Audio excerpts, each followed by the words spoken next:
and welcome to another tarot reading from me. So today's topic is going to be on what is your past life karma and how does it influence you in this lifetime. And I am using karma here for convenience as a general term, but I'm actually going to be looking at both karma and dharma, so the positive and the negative that you bring with you from past incarnations, and how do these experiences shape you, shape your life path? Do these experiences, shape you and your life path and your potential, and what obstacles you're going to face in this lifetime, what benefits you might get in this lifetime because of your past life deeds, and yeah, what you are meant to learn in this lifetime to a large extent. So, as usual, I have focused on basically asking Spirit which crystals I should use for this reading, and these are the ones that came out in this particular order. So you have pile number 1, you have the Labradorite crystal. Pile number 2, you have the Malachite crystal.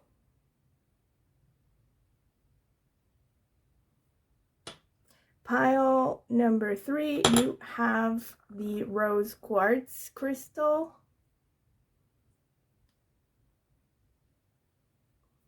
All right.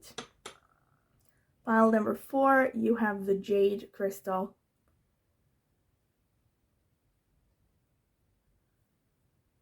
All right. So again, this is for those of you who would like to choose with just crystals. You can pause the video if you need more time to decide.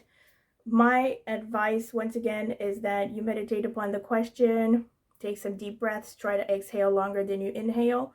That will help calm you down and center you. You can focus on the question, address it to a higher power, meditate with your eyes closed a few seconds, a few minutes even, and then open your eyes and choose the first pile that stands out to you instinctively without overthinking it. And of course, if you feel drawn to more than one pile, you are free to watch several or even all of them and just take whichever messages resonate. I will see you at your reading. So this is going to be the card selection phase for each pile. I'm going to add timestamps. You can skip through it if you don't want to sit through it. Oh my god, this one just popped out. Change of seasons. All right, I didn't ask the question yet, so I'm not going to choose it. I'm going to shuffle again. If it's meant to come out, it will come out. Spirit, what can you tell me for pile number 1? The people who chose the Labradorite crystal. What what past life karma are they bringing into this life, and how is it affecting them? Spirit, what can you tell me for pile number 2? The people who chose the Malachite crystal. What past life karma and Dharma? All right, it just slipped out. Pile number 3. Spirit, what can you tell me for pile number 3? The people who chose the rose quartz crystal. What past life karma is affecting them? Okay. Spirit, what can you tell me for pile number 4? The people who chose the jade crystal. What past life karma is affecting them? What past life karma is affecting them in this lifetime and how?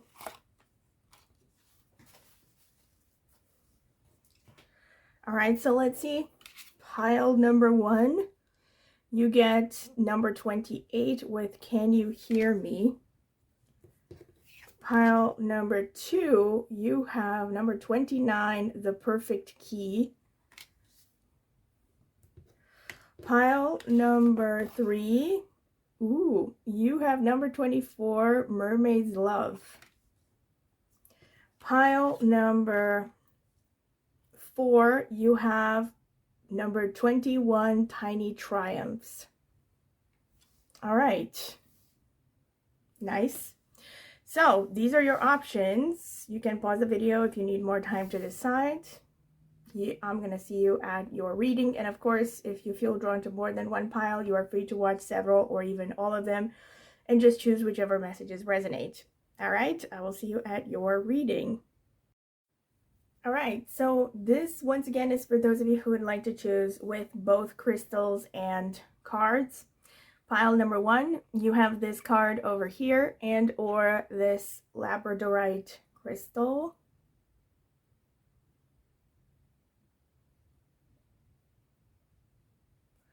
Pile number 2, you have this Pile number 2, you have this card over here and or this malachite crystal.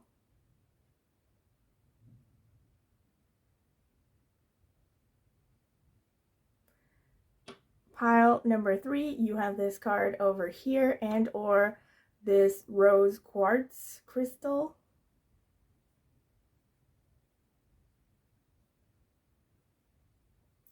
Pile number 4, you have this card over here and or this jade crystal.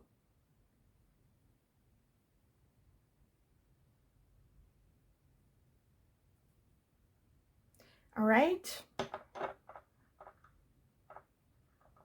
So you can pause the video. You can pause the video if you need more time to decide.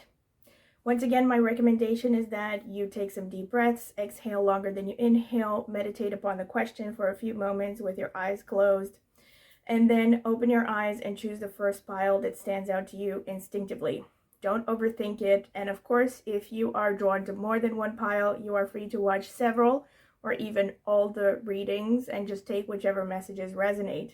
And also, before I sign off, I will remind you to please subscribe to my channel if you have found value in any of my readings. It will only take a second and it's the easiest way to support me, and it's free. And also consider clicking the notifications bell if you want to be notified when I post a new tarot reading. I will see you at your pile. Welcome, pile number 1. This is your reading if you have chosen this card over here, for which I will read the description from the booklet at some point with Can You Hear Me number 28, which boils down to a number 1 in numerology, and or this labradorite crystal. All right, so this is going to be the card selection shuffling phase. I'm going to add timestamps. If you don't want to sit through it, you can just skip through it. Spirit, what can you tell me for pile number 1? What can you tell me about their past life karmas and how these karmas are affecting them in this lifetime? And their dharmas, the positive and the negative. What has their past life been about, Spirit?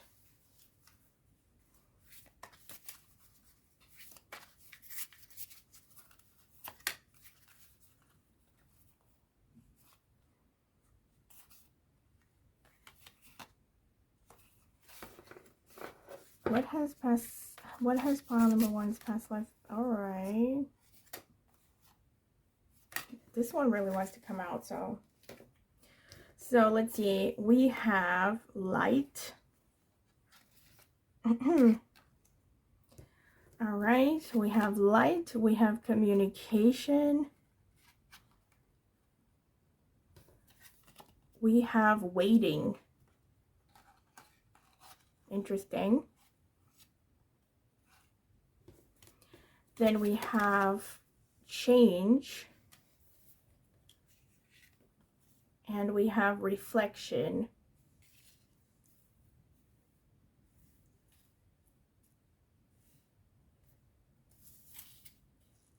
Change and reflection. And now I'm going to read the description for this one from the booklet, number 28, Can You Hear Me? Loneliness, cry for help, communication. A woman, oh my God, already there's communication. See this? Communication, and again, communication here, but okay. Won't get ahead of myself. So a woman floats in a seashell on the big sea. She looks to the horizon as if she is waiting for somebody. She is holding a trumpet in her hand, ready to blow it when the time comes. The ocean symbolizes her feelings, vast and seemingly unknowable. It surrounds her in an endless arc. She looks lonely and deserted, but she has a way of connecting, a tool for turning passive silence into supportive communication. She just needs to raise her trumpet and call for help. Wow. Oh, wow. All right. I'm already getting some ideas, but I'm going to see what the cards have to say. Very interesting. Pile number 1. Spirit, tell me for pile number 1, what was their past life experience and what past life experiences are influencing them today? What do they need to hear about this right now? What messages do they need to hear about healing their past life karma, Spirit? And also maybe what dharmas they have as well. Tell me, Spirit. So let's see.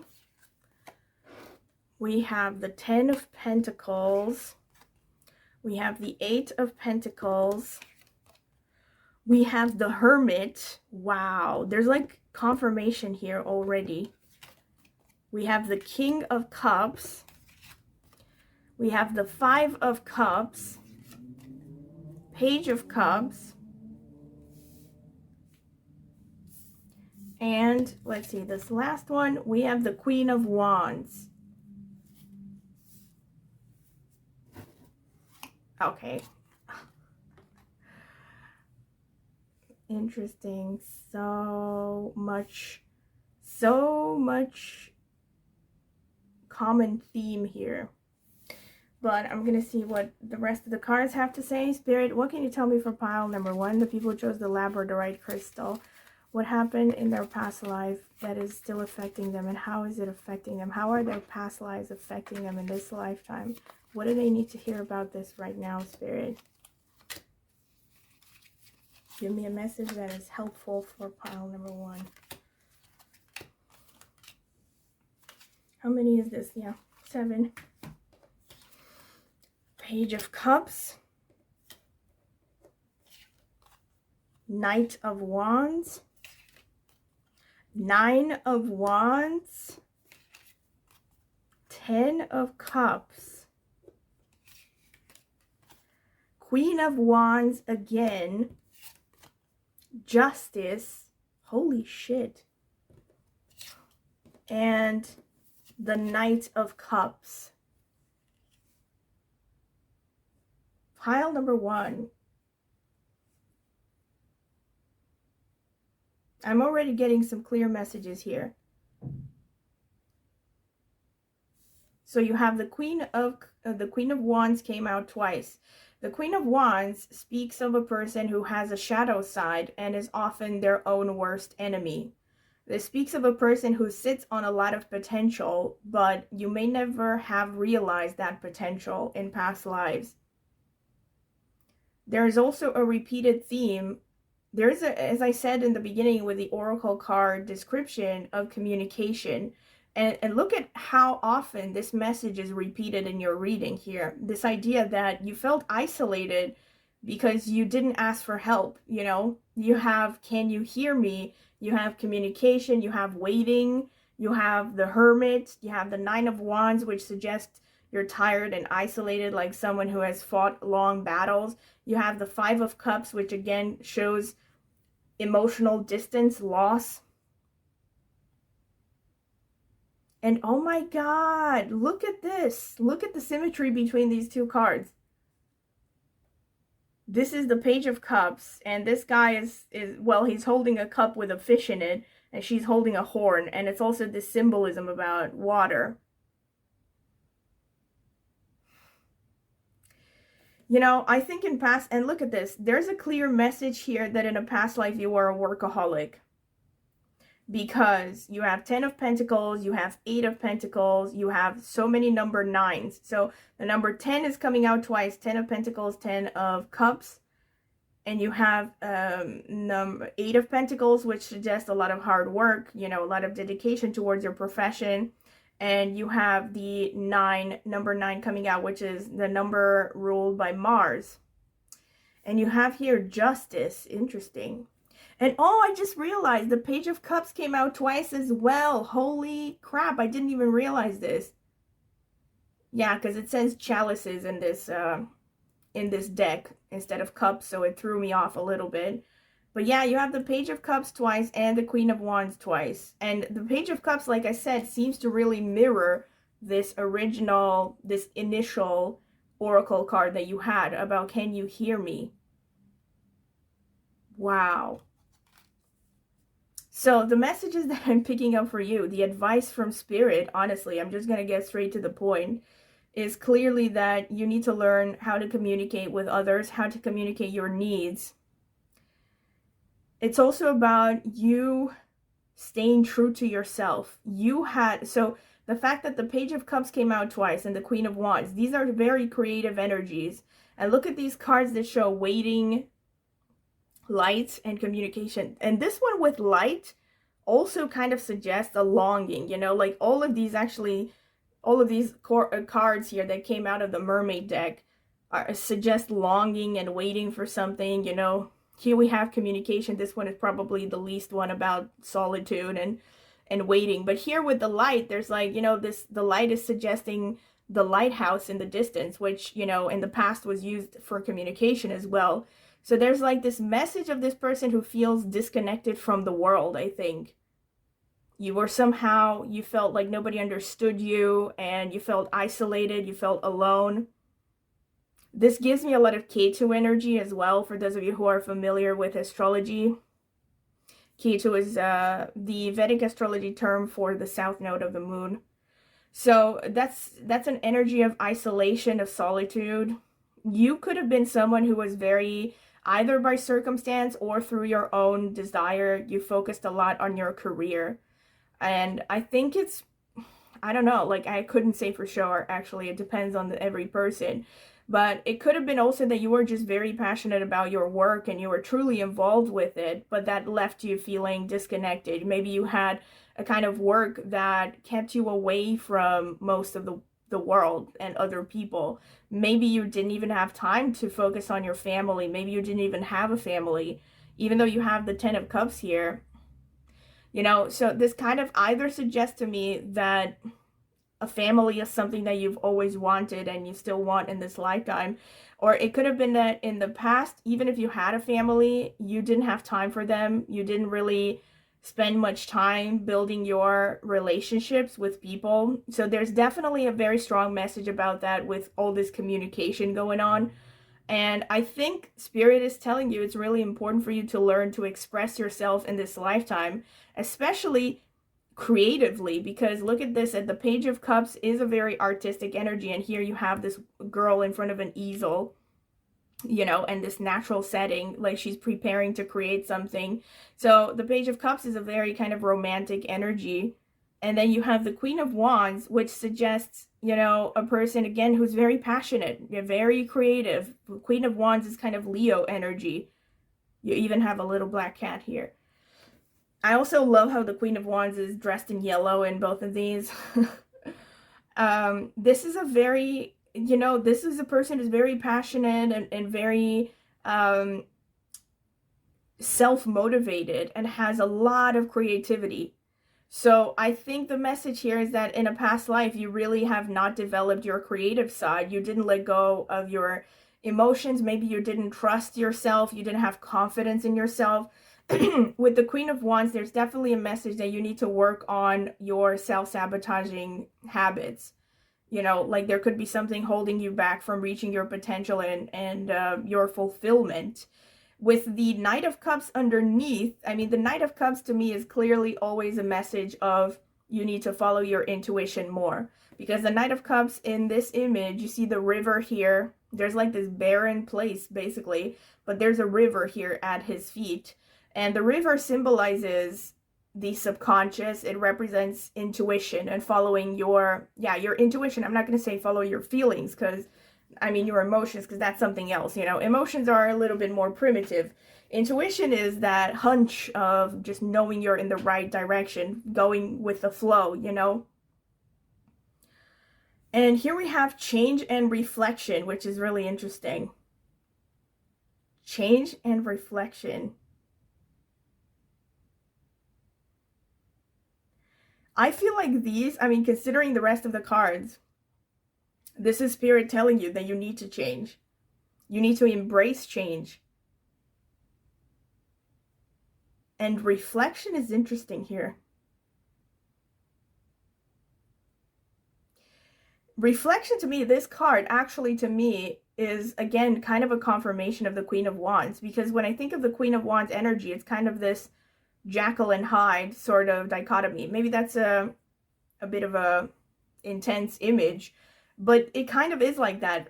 It's almost kind of, or okay, if you want a more modern example, think of the the character of Nina in Black Swan, you know, how this whole story of the Black Swan was her getting in touch with her dark side before the dark side consumes her, right?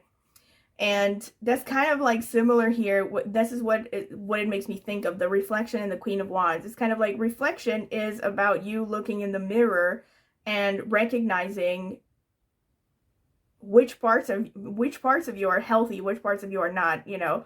Like, basically, I guess I don't want to advertise this necessarily because I don't know about how accurate it is, but I do remember that I saw Teal Swan's videos where she was recommending something called parts work.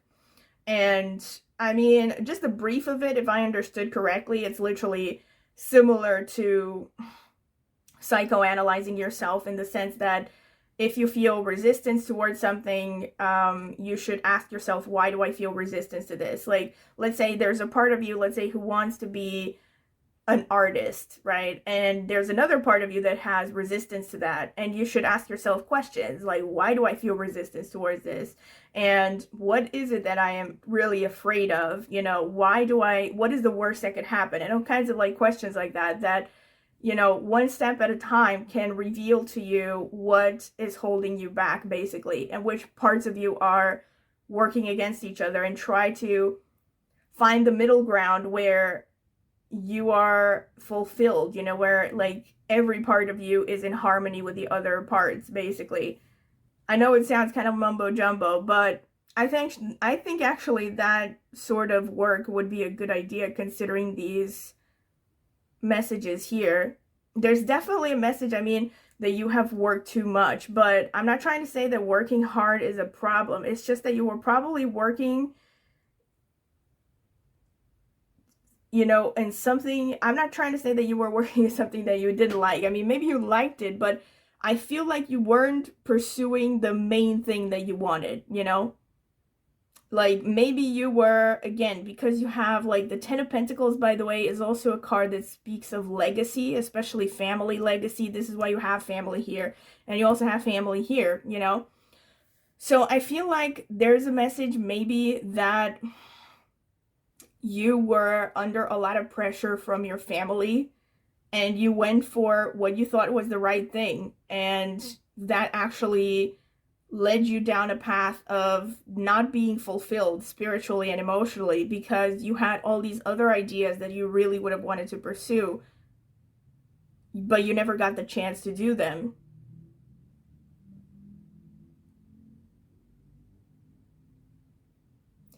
This one is interesting to me, the Justice card. Hold on. I want to clarify. Can you, Spirit, please clarify the Justice card for me? Please clarify the Justice card for me. Six of Cups, okay. Please clarify the Six of Cups.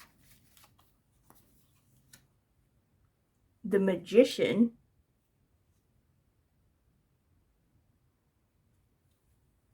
Please clarify the Magician for me. The Tower. Holy shit. What the hell? Okay.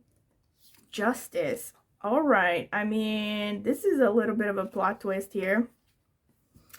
So there is something, I think you have some karma to pay with respect to children. Or someone, this could be children, the Six of Cups. Or it could be someone that you have known in a past life. You know, someone you have some kind of a past life connection with. And it has something to do with the Magician and the Tower. The way that I would read this is an abuse of free will. You have abused your free will in a past life. And there's something that you need to pay off about this. Look at this. This is also number 16, and that means number 7 numerologically, so that's the same energy as the Hermit. And oh my god, number 1 is the Magician with number 1 here, 28, which is 2 plus 8, it's 1. So I'm looking at, by the way, for people who think that I'm you know, jumping from one thing to another, I'm looking at energies, all right? So the energy here of the Magician is someone who manifests their reality, someone who is has very strong willpower, and, you know, they go after what they want, and they can just achieve whatever they want. And so I think you have abused your free will somehow in a past life, somehow either connected to children or connected to just someone that you have met, you know, some person that you have known in your past life. And that has either led to your ruin, or somehow it will lead you to some kind of bad experiences in this lifetime, some kind of karmic relationships. But of course, this could be not necessarily romantically. It could be with, you know, literally anyone. It could be through, you know, coworkers. It could be romantic relationships. It could be family, of course. Some kind of karmic ties happening in your life.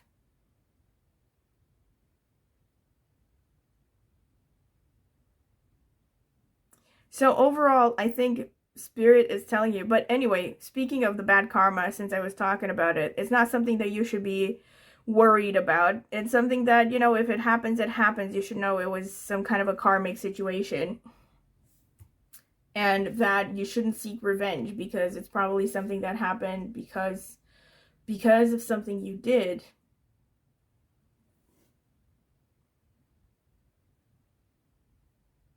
And I'm seeing a message, yeah, that you shouldn't be waiting around. Like, you should be, you know, you should be going head first for what you want.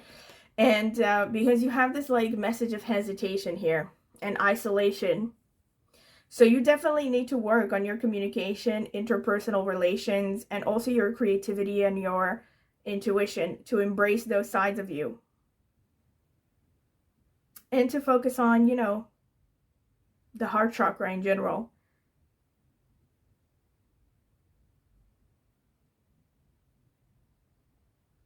I think you are meant to create a legacy as well. Because look at the symmetry here. Speaking of reflection, there's a symmetry here where you have, you know, this could be like you growing up, and this could be the family that you build.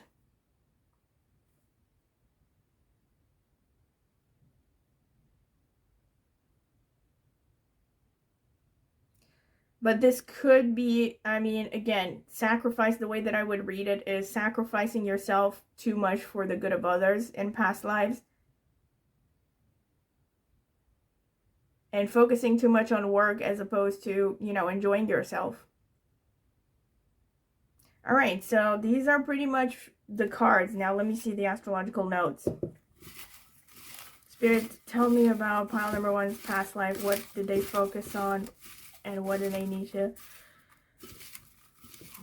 you know, what have they focused on, and how is it affecting them today? All right. Spirit, what has pile number one focused on in past lives, and what do they need to focus on today to remedy that?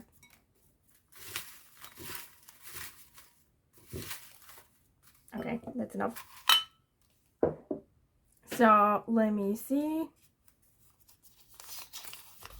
10th house, not a surprise. Again, confirmation of the 10 of Pentacles. You were definitely a workaholic. 3rd house, you had a strong willpower. That's a confirmation of the number 9s coming out. 10th house, again, oh my god, confirmation. 6th house, so you were at service to other people. So these are very strong combinations, confirmations and combinations that basically confirm what I've said. Revati Nakshatra, interesting, ruled by Mercury. Let's see. Maghan, oh my god. This is such a strong confirmation, especially if you come from Vedic astrology, you know what I'm talking about. Because this nakshatra is very much about bloodlines. You know, like it even is connected to genetics and family karma and all that stuff. So there's something like, obviously with this one, there's a strong message that you are meant to clear out some bad family patterns. Ashwini, also ruled by Ketu, again, double Ketu energy. I didn't mention that Ketu energy is coming out strongly here. Swati, which is Rahu as well. Very interesting. And Uttarashadha. All right, ruled by the sun. Okay. I was just thinking about how much of a strong confirmation you have, but I'm going to get into it. The moon, all right? Not a surprise because you have all this water energy. And here we have Leo energy. Didn't I say initially that number 1 is ruled by Leo, and you had the Queen of Wands, which is Leo? So many strong confirmations. Sagittarius, more fire energy. And Capricorn, the sign of the workaholics, right? So many strong confirmations. Holy crap. So the moon, I think, speaks of your mother's bloodline. So there's something going on in the mother side of the family that you are meant to deal with in this lifetime. This also speaks of you, of your emotions here. So for some of you, because in the initial oracle card, there was that message about she is surrounded by an ocean of her own emotions, you know. So this could be a message that maybe there are ancestral issues with respect to emotional problems, depression, mental health issues. So these are things that you are meant to deal with and learn about healing in this lifetime. This is definitely a confirmation of the Queen of Wands, the idea that you need to understand your subconscious more. You need to also trust your intuition more and your creativity. There's so much creativity in you with this moon energy, so much imagination. It also makes sense with the 6th house and the moon that maybe in past lives people have exploited you because of your kindness. Like maybe you were constantly sacrificing yourself for your family and for other people, and you never had enough time or energy for yourself.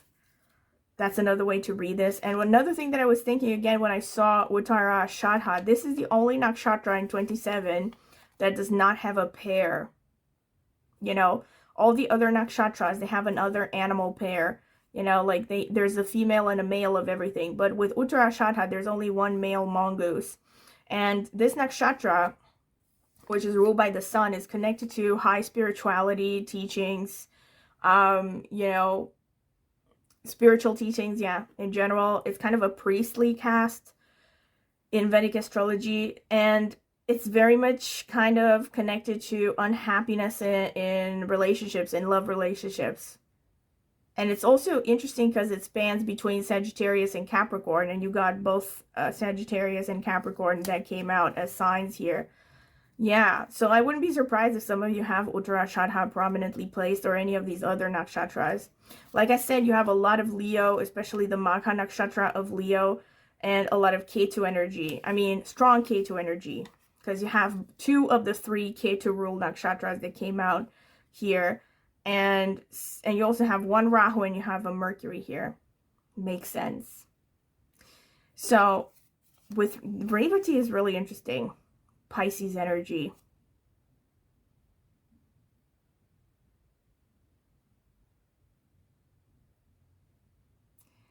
Yeah, so this could definitely show that in a past life you were, I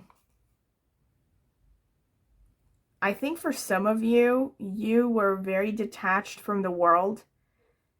And you were also kind of a little bit arrogant towards others.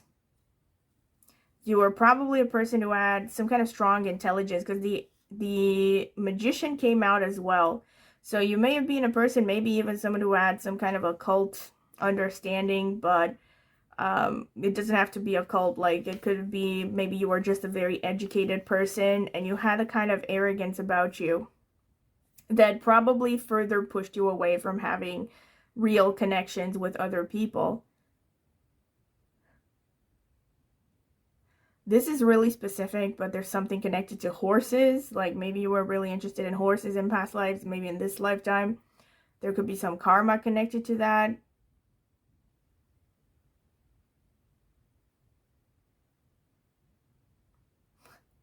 Oh my God, yeah. I think you came from a high bloodline. Like you were from some kind of a higher segment of society. That would really explain also the King of Cups here with this very abundant, you know, this very abundant image here with a lot of food on his table. So I think part of the karma is to learn to give to others, but also to learn to stand up for yourself and not be identified just through your family of origin, through the pressures of your family, and to learn who you really are, basically.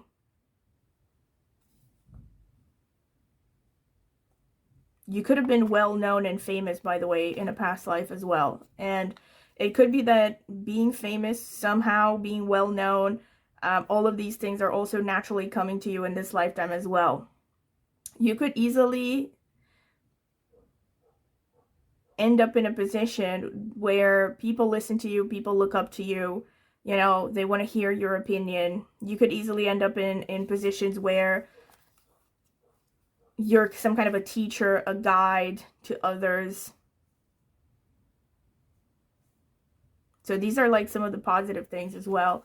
You have the 10th house twice, which, like I said, definitely strong confirmation that you were really workaholic. You also had a very high status in a past life. You were definitely workaholic, but also had a high status.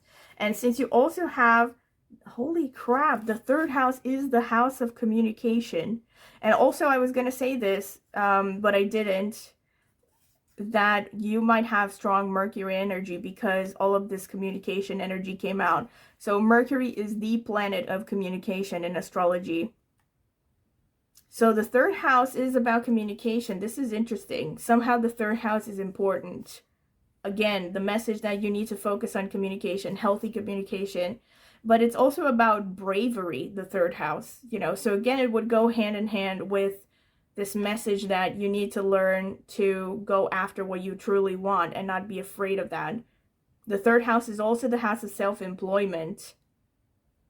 So again, maybe branching out on your own. And the 6th house is about service and about healthcare. So again, maybe you come from a bloodline where, I don't know, there were doctors in your family, there were healers in your family, there were people providing services a lot, you know, services to others, very service oriented.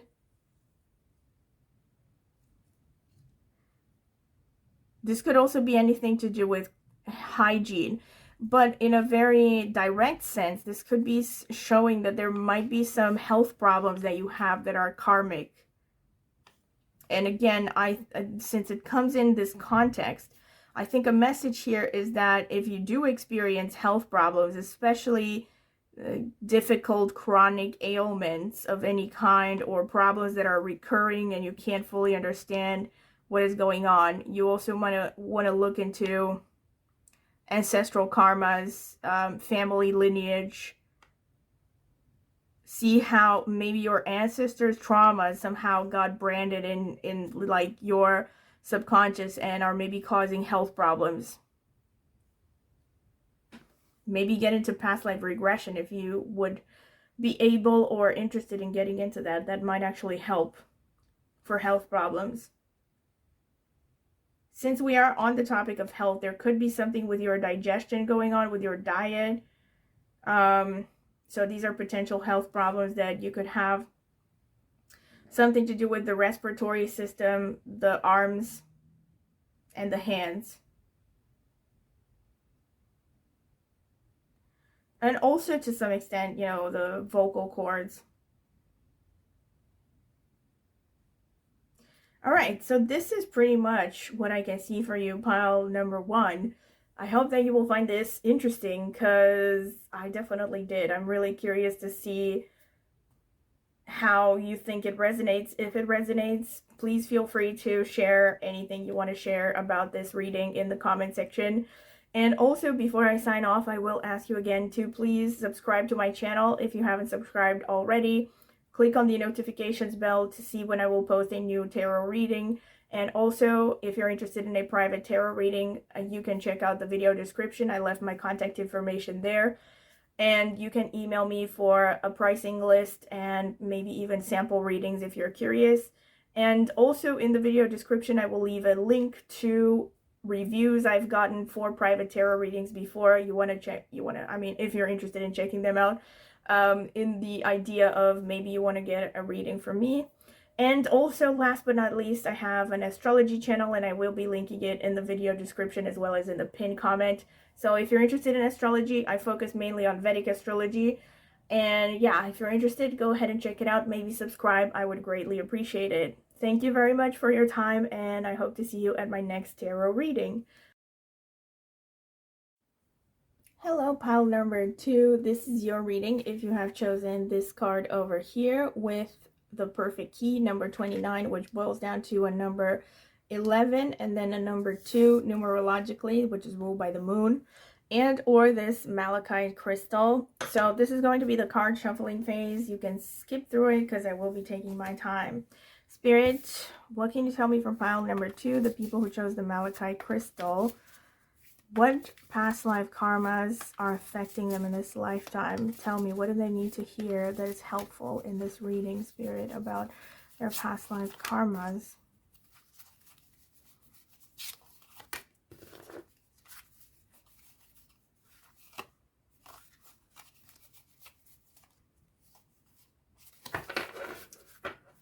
Spirit, tell me what...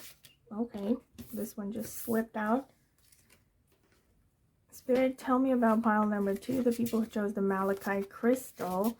What past life karmas are affecting them today? What do they need to hear about these past life karmas? I think that's enough.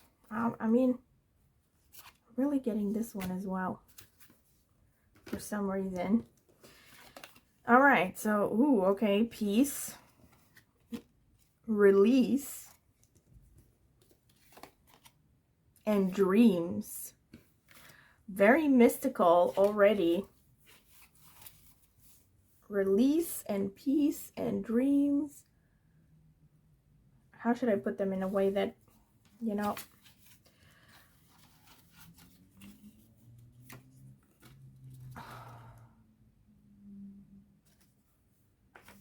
there. Okay, so we have mystery, more dreaminess. All right, mystery here. Not gonna sit. Mystery, ask for help. Interesting. Ask for help and letting go, which is the same as release here. So wow, there's a strong message here of you need to release something. Haha. Are you the type that holds grudges, I wonder?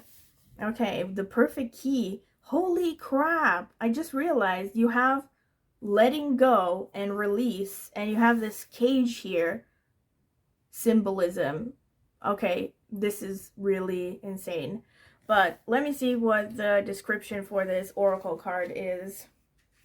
The perfect key, happiness, encouragement, unlock feelings. This card shows a woman holding a key in one hand and a cage with a heart in it in the other. There is a bird sitting on the woman's shoulder, encouraging her to try different keys with his mouth. Yet the woman has already found the perfect fitting key. She can open the cage and open her heart. Sometimes life is only a search for the right key. There are so many things that are hard for us to approach. We can have trouble accessing our own feelings. Thanks to friends and family, there are people who can help us find the lost keys to our personal happiness. Very interesting. Ask for help. Wow. So many confirmations already, but okay, let me see what the tarot cards have to say. Spirit, just checking that they're the right side up. Spirit, all right, this one wanted to come out. What can you tell me for pile number 2, the people who chose the malachite crystal? What do they need to hear about their past lives and how these past lives are influencing them, these past life karmas? Spirit, tell me, what does pile number 2 need to hear about their past life karmas and how these karmas or dharmas are influencing them right now in this lifetime? The Devil, the Page of Wands, the Seven of Wands, the Three of Cups, the Ace of Cups, the Six of Cups, and the Ace of Swords. All right, I'm trying to squeeze them in here. My camera interrupted because no storage. Yeah, I had to clean up the storage. Anyway, I was going to say, you have this card over here with ask for help. And you have the Five of Pentacles over here, you know, which is also about being left out in the cold. So there's clearly some kind of a message here that in past lives, you were afraid to ask for help. And because of that, you were, and look at this, you have the devil. I mean, it's called nature in this deck, but it's actually the devil. And you have the Five of Pentacles. This to me suggests that you had addiction problems in a past life. And the Five of Pentacles is a card that suggests poverty. So this suggests like you could have gambled your way into poverty, or you could have drank your way into poverty. Maybe you couldn't hold down a job or something. There's a lot of number 6 going on, which is Venus energy. So clearly that's, and you know, the devil card is basically, it also boils down to a number 6, which is also Venus, because 1 + 5 is 6 in numerology. So this suggests that there was a lot of focus on pleasure, on happiness, on good times. Look at this, you also have the Three of Cups, you know. You could have been a bit of a party goer in past lives. Maybe you were constantly focused on, you know, having fun. And I feel here in this context, you know, the Seven of Wands and the Six of Swords underneath shows a tendency to abandon your responsibilities. You also have here the Seven of Swords, you know, and the Page of Wands. And since you have the Six of Cups here, this is really interesting. I'm getting kind of a Rolling Stone that gathers no moss sort of energy here. And I'm sorry if I'm offending anyone, hopefully not, but I'm just reading the cards, you know, don't shoot the messenger. There's a feeling here of instability and a lot of ups and downs, and really focusing on the good times, but I feel there's a lot of escapism as well. You know, a tendency to cut corners when you shouldn't have cut corners. And maybe, yes, to run away from your responsibilities instead of facing them head on. This really explains the devil as well, because the devil shows addiction.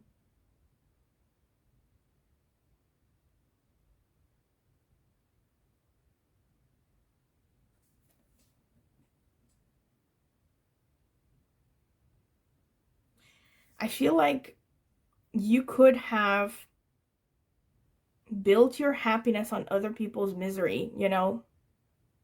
And I know that's not a message that people want to hear, but I feel like you have hurt others, but you've also hurt yourself.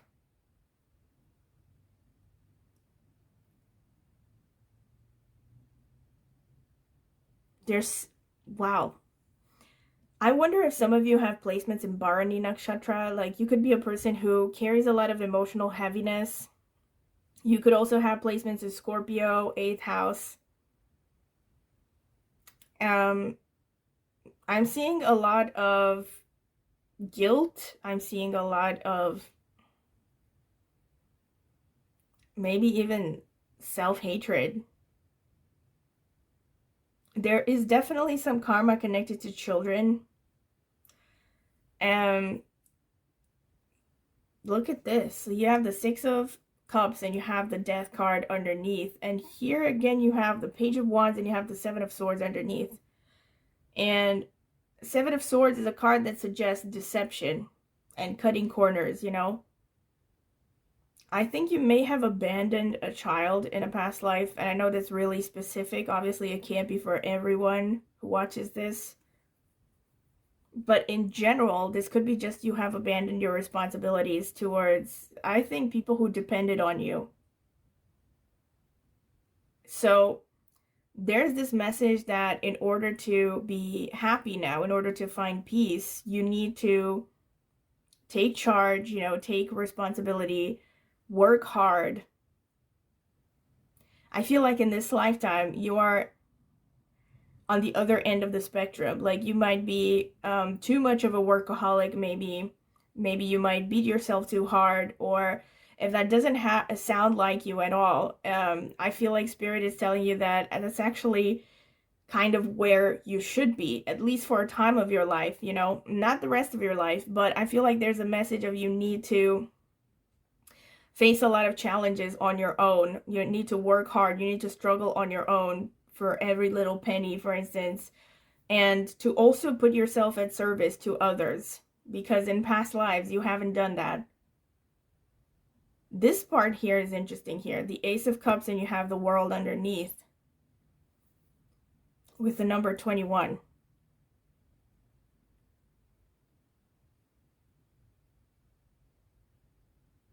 I feel like this is saying,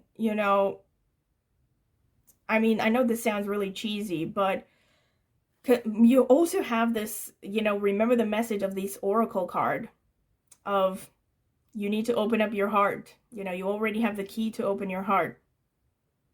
But you also can, if you're stuck emotionally, if you're in a bad emotional state, you can reach out for help. There's like repeated messages of this here, of reaching out to others and opening up your heart. Look at this. I feel like this says that love will heal the world. Like you, not just like, I don't want to say like your love is going to heal the world, because that sounds really dramatic. That's very Jesus.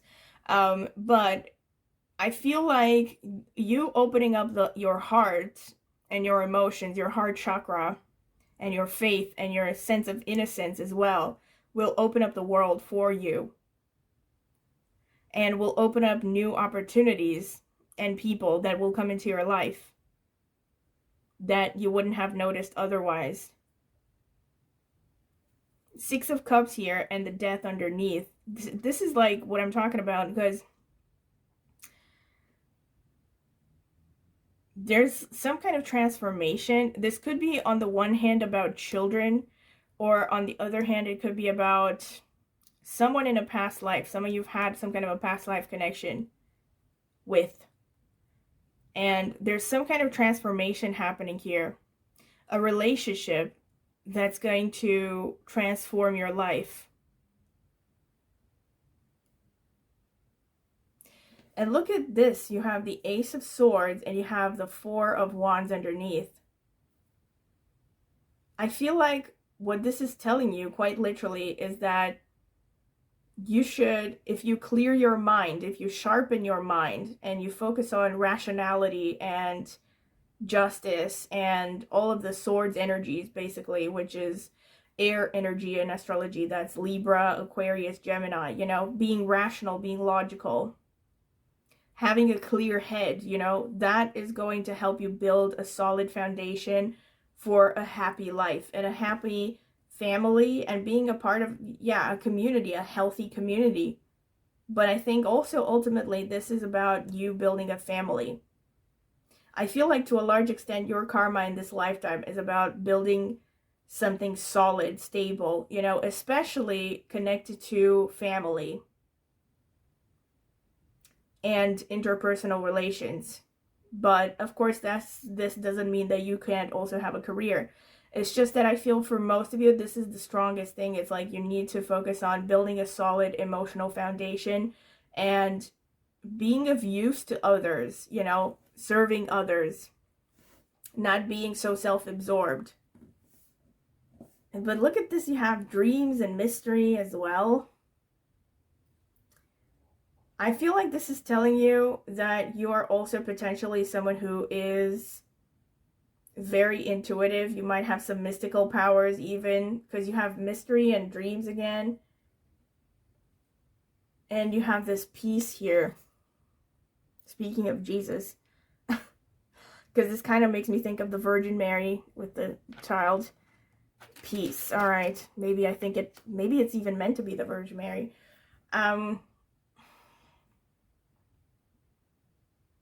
This is about not beating yourself up anymore. Yeah. Forgiving yourself. Your subconscious and your dreams are very active, and there could be messages for you in your dreams, you know. So maybe try to write down your dreams every morning when you wake up, when you remember them. Look for repeating patterns. The dreams could somehow offer you a window into your deepest emotions and your subconscious fears. And yeah, there's definitely some message of you are holding on to something. And I know this sounds very paranormal, but this is a tarot reading. So whatever you're holding on to, this may not even be something that has happened in your lifetime. It could be like transgenerational trauma or something, you know? So by following your dreams, it will help you to identify the emotions that you need to release and to find peace or something. I also wonder if you have placements in Gesta, you could have problems sleeping actually.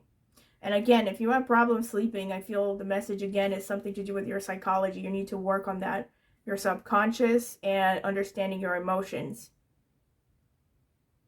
But somehow in the past, you had a lot of instability, a lot of ups and downs. So I feel like also you may have gone through a lot of crisis situations. This is even giving me potentially, you know, PTSD, CPTSD, maybe going down even in your bloodline. And which gives you a tendency, you know, to be really intense and to be angry a lot, maybe, and to seek escape through substances, maybe, or all kinds of bad habits, you know. It doesn't have to be substances, but bad habits.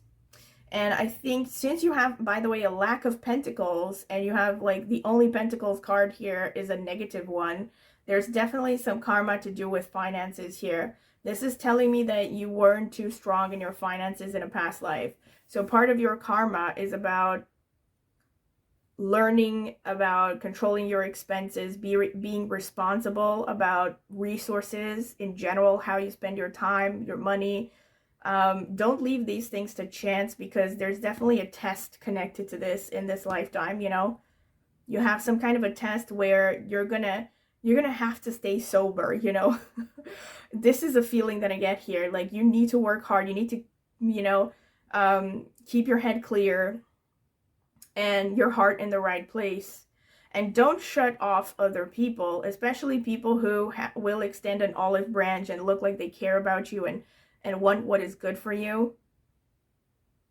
You definitely have a tendency to shut down, and you also might have a tendency to be deceptive with yourself and with others as well. So that's something that has to be kept in check as well for your growth. There might be something connected to travel as well. Like, you might get to travel in this lifetime. I don't know if it could be like either in a past life you could have traveled a lot, or in this lifetime you will want to travel a lot. See how that resonates. Or it could be both of them, you know. You just have this wanderlust thing going on. But I think the cards here are saying you need to focus more on building a solid foundation, stability, and taking things step by step, you know, focusing on what you want your life overall to look like, you know, instead of jumping at every new bright and shiny object, you know, and not committing to anything. There's definitely some message about commitment here. Especially when it comes to emotions, to people as well. Commitment is key. All right, so this is pretty much what I see from the cards. So I'm going to get into the astrological notes. Let's see here. Spirit, what can you tell me for pile number 2, the people who chose the Malachite? What was their past life about, and how is it influencing them in this lifetime? All right, that's enough. Spirit, what can you tell me for pile number 2, the people who chose the Malachite crystal? What is their past life karma, and how is this karma influencing them now in this lifetime? Tell me, Spirit. I think that's enough. Wait, this one was coming out as well. Or, no, I'm not feeling it. Wait, I feel like I should be getting more. Spirit, tell me about pile number 2. What is their, okay, past life karma? How is it influencing them in this lifetime? All right. So, let's see. fifth house. Oh, I'm not surprised, honestly, because fifth house is kind of, among other things, fifth house is about speculative gains, right? So this could literally be about gambling. Fourth house, something about early life, family of origin. This could even be some kind of karma connected. Again, it's a confirmation of the Four of Wands also, but this could be some kind of karma connected to the place of origin and also the family. Holy crap, here we have the family again. The second and fourth houses are very strongly connected to the family of origin. 11th house, this is also about friendship. This is about gains. This is about large groups of people. Second house again. So the second house is very strongly represented here, which is the house of the family of origin. And it's also the house of savings, by the way, and the house of worth. I'm going to get more into it. Sixth house, the house of service and work. And sixth house again, house of service and work, and also it can also be the house of health, by the way. So maybe there's also something to do with health here that is karmic. Let's see more. The moon. All right. Jupiter. Holy moly. I mean, the moon coming out is perfect because I did say initially that this card here with the number 29 boils down to a number 11, which is ruled by the moon. And Jupiter here makes me think of the world card because this is the number 21, which is ruled by Jupiter. Wait, let me get more of these, the yellow ones. K2, here we go, the isolation. K2 is the co-ruler of Scorpio as well, and it's about mysteries and, you know, and Saturn is about hardships. All right, very interesting. And Mula Nakshatra, which falls in Sagittarius, also ruled by Ketu. This is really interesting stuff here. Ashwini, which is also ruled by Ketu. Loads of Ketu going on. Vishaka, which again is ruled by Jupiter Nakshatra. Sorry, by Jupiter. Vishaka is a Nakshatra and is ruled by Jupiter. So good amount of Jupiter energy. And Uttara Falguni, which falls in Leo Virgo and is ruled by the Sun. Very interesting. So let me break down what other confirmations I got here. All right. Definitely there's, like I said initially, some kind of a Scorpio 8th house energy going on. Oh my God. Holy mother of... I'm going to start, you know, with the blasphemy now. But it just hit me now, like, Vishaka is a nakshatra that karmically is connected to alcoholism. And not just alcoholism, but all kinds of substance abuse and partying and literally, I'm not kidding here. You can do some research. It's actually connected to Indra, I think, the Lord of the Gods. This is the deity that presides over Vishaka. And this can be a very destructive sort of nakshatra, especially in its negative expression. So this is a very strong confirmation of the devil card here. So I'm definitely getting that some of you have had substance abuse problems and you could still have this in this lifetime, a tendency to overindulge, you know, and to not care about others, and hurt other people with your actions and with your maybe substance abuse stuff, you know. And Ketu here, Ketu, by the way, is very strong here. Not a coincidence that you had the dreams coming out. You have dreams, mystery, and you have peace and release, by the way. You have letting go and release.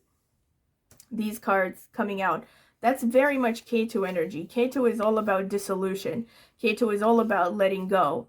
It's about choosing spirituality over the material world. And Mula and Ashwini, both of them, they can be priestly castes. So this is, you know, on the plus side of this, you do have the potential to become someone who's very spiritual. I don't know if I mentioned this in another, well, I did videos on my astrology channel about Mula, I'm pretty sure, where I mentioned Mula at least. I haven't done one specifically about Mula. I have done one about Vishaka though, if you're interested in the Jupiter rule nakshatras or Jupiter's nakshatras. I had a video on it. But about Mula, I'm pretty sure that, what's his name? Russell Brand, I think has placements in Mula Nakshatra, if I'm not mistaken. In any case, the man does have strong Ketu energy. And I actually I talked more recently about Ketu in the Sun Ketu conjunction video that I did on my astrology channel, if you are curious to hear about it. Where, you know, just if you want to understand this energy more in depth, because clearly you have a lot of it.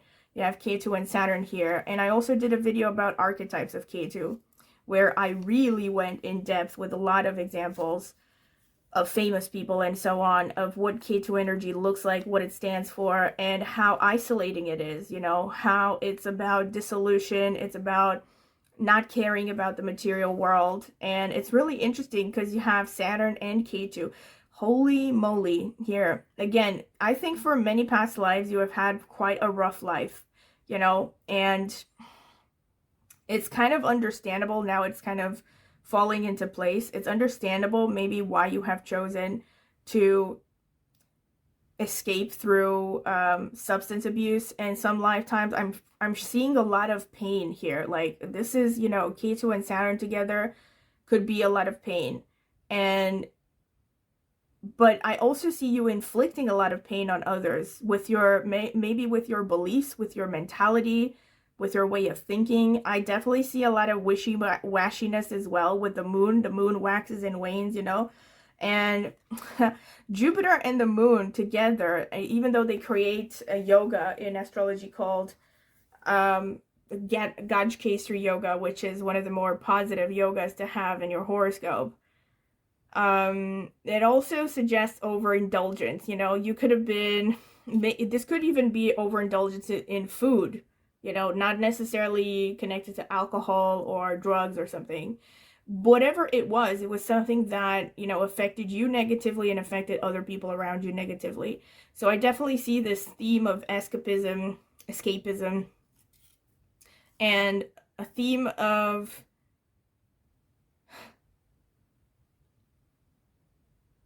family trauma is a thing as well. I was actually just realizing this. Vishaka also, I mentioned in that video, I think, or maybe in another video, I've seen it a lot where Vishaka and Mula actually can show abusive parents, you know, can show, you know, problems within the family lineage way past your generation. So there's definitely something to do with that. Fifth house can also be the house of teaching, of children. Jupiter is also a karaka of children, by the way. And funny enough, Jupiter is the planet that symbolizes the husband in a woman's chart in astrology. So if you're a man, but actually this is irrelevant because maybe you were a man in a past life. But this could be, again, this could be actually what I was thinking about. Like, maybe there were people, there were children, you had a wife who depended on you and you let them down. You were not reliable. And I'm also seeing just working hard for a little money, to be honest. And I think this may be a continuing theme in this lifetime. But know that if you feel like, oh my God, why is it that I have to work so hard and other people just get everything handed to them? Most likely this is because you need to learn discipline. It's because, see, Saturn is pretty much all about karma. It's like, it's like the prison ward of karma, and karma is the prison. You know, it's really a hard taskmaster that wants you to work really hard, to kill yourself almost, achieving something. It wants to see commitment, dedication, you know, patience, planning, not leaving anything to chance. And since you have Saturn with Jupiter, this makes me think that your luck kind of is intrinsically linked to Saturn. So it's like you know, there's this quote from a famous person that it just so happens that the harder I work, the luckier I get. There was this quote, I don't remember who said it, but it was something along the lines of, yes, I believe in luck. It just happens that the harder I work, the luckier I get. So this is definitely something that I'm seeing here. You're definitely meant to work hard. You have the second house here showing the family of origin is very important. Again, there's huge karma going on with the family of origin. There's a reason you were born in the family you were born with. You're meant to heal some ancestral karmas. And second house is also the house of self-worth. You need to work on your self-esteem. Yeah, you may have had, by the way, absent father, absent mother. Or again, this could be like your parents were physically there, but they were not emotionally present. Maybe this could be like, especially with the moon in Ketu, maybe you have Ketu with moon in your horoscope. in the same sign. That could show feeling abandoned, feeling emotionally disconnected from your family, not feeling loved. This worst case scenario, this could even mean that you grew up without much support, like maybe you even had a parent who passed away, or there's some kind of an absence of real nurturing in your childhood, or your parents or your grandparents' childhoods, maybe even going a few generations before that. So 6th house is the house of service, like I said. So I definitely think that, and the house of health. So there could be some health problems that are karmic. And by the way, having in view the whole picture here, this is definitely spirit telling you need to be very careful with your health. Like, your health to a large extent depends on you. If you keep a clean lifestyle, you can expect to have good health.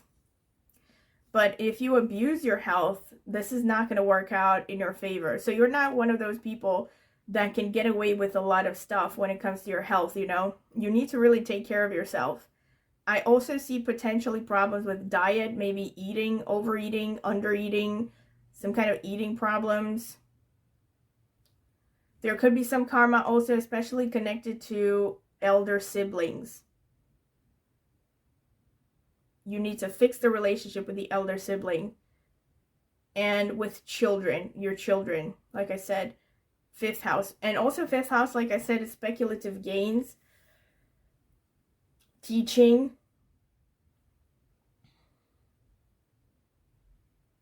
I also think that part of your karma in this lifetime is to focus, not just to focus on spirituality, but to share your knowledge. Because you have Jupiter and Ketu there. Jupiter is also connected to teaching and guiding others who are in a lesser position. And you have the 4th and the 5th houses, which are about education, especially up to master's degree or so, without including master's degree. And you also have, where did I see it? Yeah, you have mystery there as well. Yeah, which is a confirmation of the Ketu energy, and the dreams, which are confirmation of the Ketu energy. So, but I feel like your job somehow could be about teaching people, about sharing your wisdom,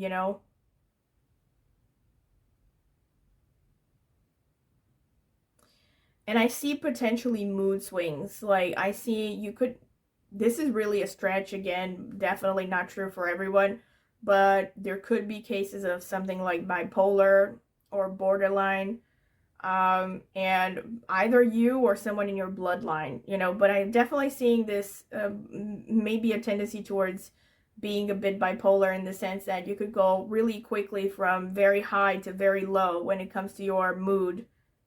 And if that is the case, again, the way to deal with this is having a really good, the 6th house also speaks of daily routines, by the way. So this could speak of you needing a very structured lifestyle, taking care of yourself, having a healthy routine, meditating, not letting yourself get carried away for too long and be tempted by all kinds of things, And again, with that ask for help energy, this also means you should not feel afraid to ask for help. Maybe go to therapy, or ask for, people that, like I said, maybe there are people who are willing to extend an olive branch, then take it. If people offer to help you in different ways, you shouldn't say no because you're too prideful, or because whatever, like, you don't want to be perceived as weak.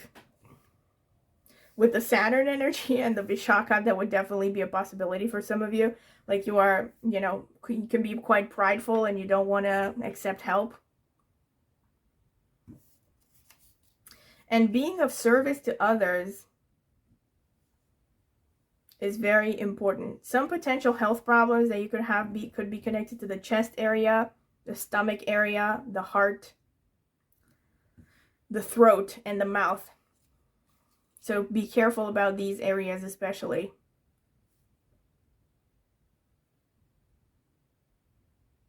All right, so this is pretty much what I have for you, pile number 2.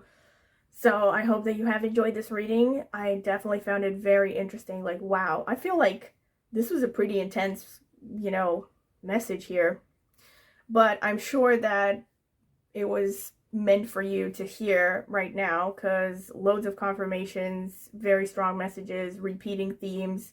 Yeah, so I hope that you have found this useful, and if you have, don't forget to like the video, subscribe to my channel, click on the notifications bell if you want to be notified when I will upload a new tarot reading. Also, if you're interested in a private tarot reading, you can check out the video description. I will leave my contact information, my email. You can email me for a pricing list as well as sample readings if you're curious to hear them. I will also leave a link to reviews I have gotten for private tarot readings before if you're curious to see them. And last but not least, I have an astrology channel, and I will be linking that in the video description as well as in the pinned comment. So if you're curious about astrology, I mostly focus on Vedic astrology. Go ahead and check it out. Maybe subscribe. I would greatly appreciate it. And also, please comment in the comment section with any feedback you would like to give. If you like this, if it resonated, to which extent did it resonate, and maybe ideas for future topics that you would like readings for from me. All right. So thank you very much for listening, and I hope to see you at my next tarot reading. So welcome, pile number 3. This is your reading if you have chosen this card over here with number 24, Mermaid's Love, and or this rose quartz crystal. This is going to be the card selection phase. I'm going to add timestamps so you can skip through directly to the reading if you don't want to sit through it. Spirit, tell me about pile number 3, the people who chose the rose quartz. What past life karmas do they have, and how do these affect them in this lifetime? Spirit, tell me about pile number 3. This one just slipped out. What are their past life karmas, and how do these past life karmas affect them? Help me with some helpful messages for pile number 3.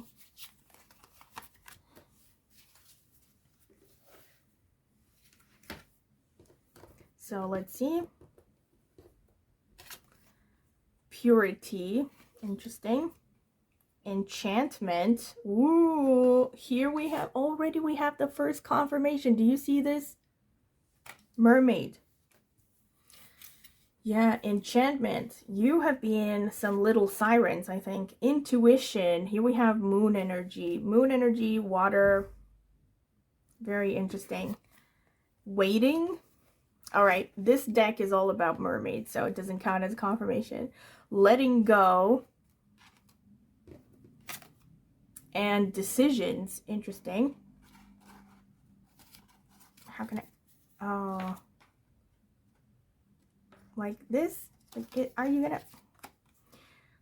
Okay. So let's see what the tarot... Oh, no. Wait. I haven't read the description from the Oracle card for number 24.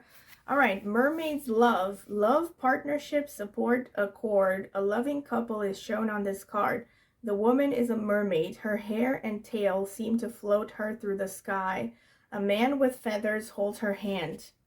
He grounds and protects her. He is her base. They are from different worlds, water and the sky, but they are complete together, a perfect love union. Their differences make them stronger and balanced.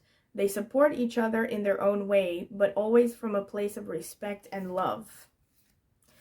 Very nice. Also, number 24 boils down to a number 6 numerologically, which is ruled by Venus. I'm sure they knew that when they made this card to depict a couple. Spirit, tell me about pile number 3. What past life karmas do they have, and how do these karmas affect them? Let me give them a useful message. What do they need to hear, Spirit? What do they need to hear right now about their past life karmas? Tell me, Spirit.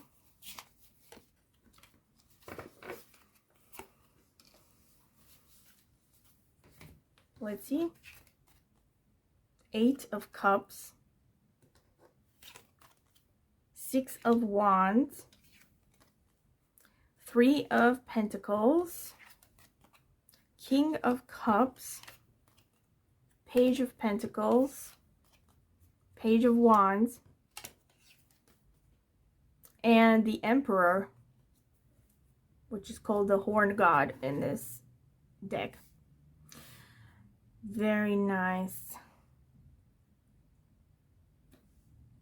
The Horned God is like this guy over here. He offers stability, but I will not digress too much. All right, let me get the rest of the cards. Spirit, tell me, for pile number 3, the people who chose the rose quartz, what past life karmas do they have, and how do these karmas impact them in this lifetime? What do they need to hear about their karmas right now, and how to progress, how to heal? Tell me, Spirit. What does pile number 3 need to heal right now? All right, these two came out. The Wheel of Fortune underneath the 8 of Cups. Oh, that's not a coincidence. Justice. Ash. The Lovers. Hello. Such a nice symmetry here. The 4 of Swords. The Knight of Cups. The 10 of Wands. And the Sun. Interesting.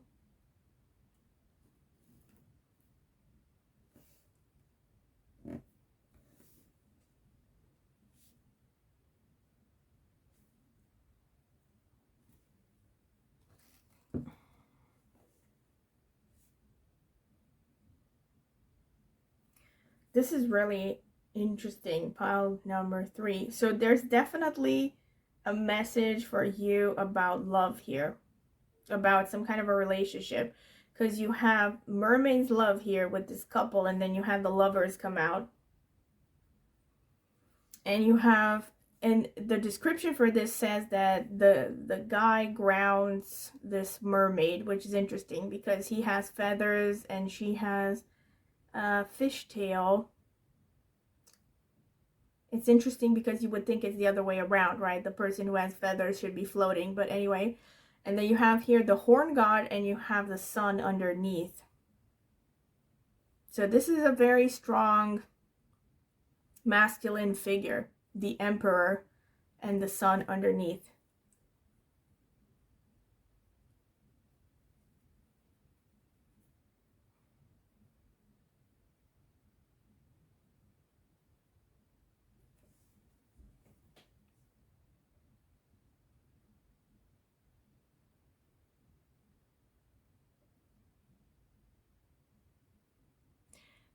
I feel like in a past life, you have been separated by someone you loved. Either you were separated or you had some kind of impossible love situation. I'm thinking very Romeo and Juliet, because there's this message here with this card that they come from different backgrounds. And you have the 8 of Cups and you have the Wheel of Fortune underneath.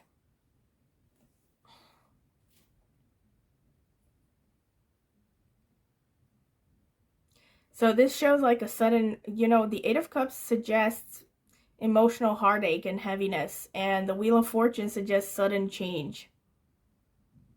So I think you have lost someone you really loved. Maybe because, this could be through a number of scenarios, of course, especially since I'm reading this for a lot of people. So this could be maybe some of you were broken up with, especially since you have this card here with waiting, and you have letting go with this card, and you have decisions here. And this could be like, some of you were broken up with, some of you could have been abandoned. For some of you, it could have been just circumstances that got in your way and you couldn't be with this person that you really wanted. So there's, I think, a feeling here of some love affair was very important and it caused you a lot of heartache. It could translate into you having trust issues in this lifetime. You feeling like you need to work hard on your own. I see that in a past life, you have been a person who was very respected. You could have been someone who was like, a figure of the government, of maybe military. You could have been involved with the law. I feel like you were someone who was in a position of judging other people, you know?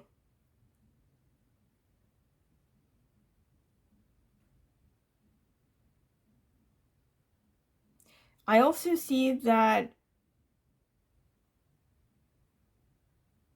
focusing on love was very important to you in past lives. Like, you could have had a lot of love affairs, by the way. I see strong Venus energy as well. And I see that you could have focused just a lot on understanding other people, understanding communication, but especially with respect to romantic relationships. You know, you wanted to make things work romantically.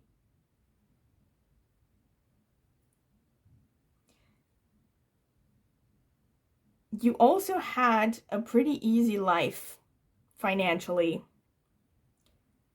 There was a lot of time for rest. There was a lot of time for leisure activities.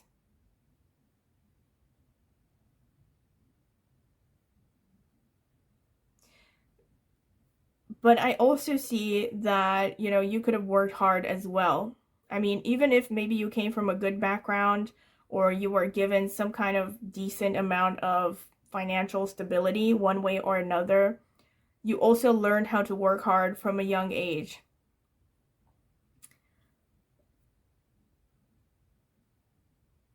I really see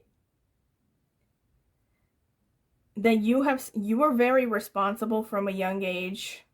You probably have worked from a young age, actually, even if you were, maybe even if you didn't have to, but you were someone who wanted to work for this, either for the sake of working because you had something, some kind of an idea that you wanted to bring to fruition, you wanted to see it manifested, or because you wanted to impress your family.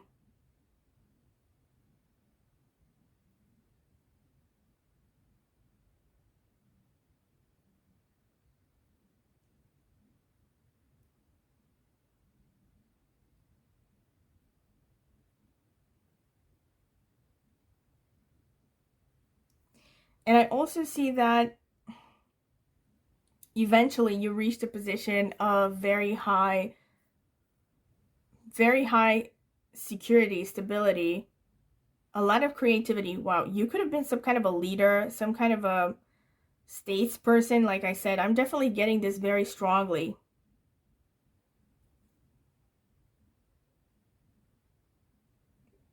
I'm also potentially getting Kritika placements here, or some of the other sun dominant nakshatras, Uttara Falguni and Uttara Ashadha.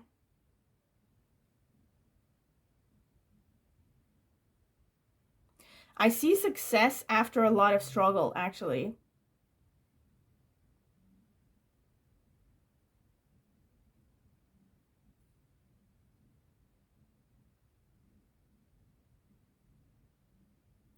I don't see, like, unlike the other two piles that I've covered so far, I don't see anything that is hugely negative or hugely positive, actually, about this. So you don't have, like, huge amounts of negative karma or huge amounts of positive karma, which is a good thing because a lot of it means that in this lifetime you are given a lot more free will, to be honest. And this could also be why you have decisions here.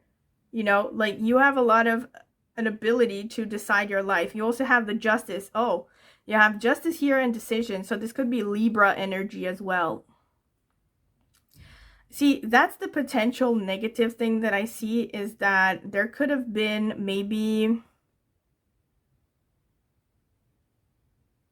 kind of a hesitance going on. Maybe there were opportunities that were missed because you weren't decisive enough. Maybe you weren't brave enough to go after what you wanted at the time. I do see that there was a lot of intention to work hard, and you have carried a lot of burdens on your own.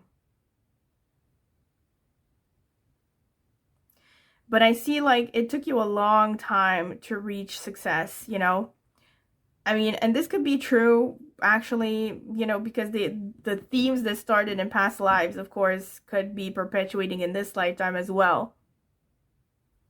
One thing that I will say that comes out is that you may be focusing too much on making other people happy. Even though you're a very passionate person, and love is something that keeps you inspired and keeps you going in life, I feel like there's also a message here that don't forget to also cultivate your own talents and your own identity and to go after what you really want, Like, don't make your whole life about another person. The sun is an energy that shows individuality, shining bright, embracing that individuality. And it also shows you are meant to become someone who takes responsibility. There is significant influence of the number 4 as well, which shows stability, really. And it also makes me think of the 4th house in Cancer. Not this one, this is 6, but this is 4. 4 here, 4 here.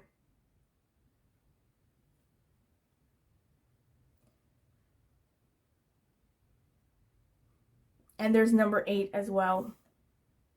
But there's also a message of intuition here. Look at this. You have intuition, you have enchantment, you have purity.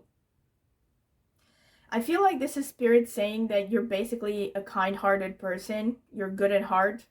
So you haven't had like a lot of bad karmas from past lives. In fact, you might even be quite protected in this lifetime because of your good deeds.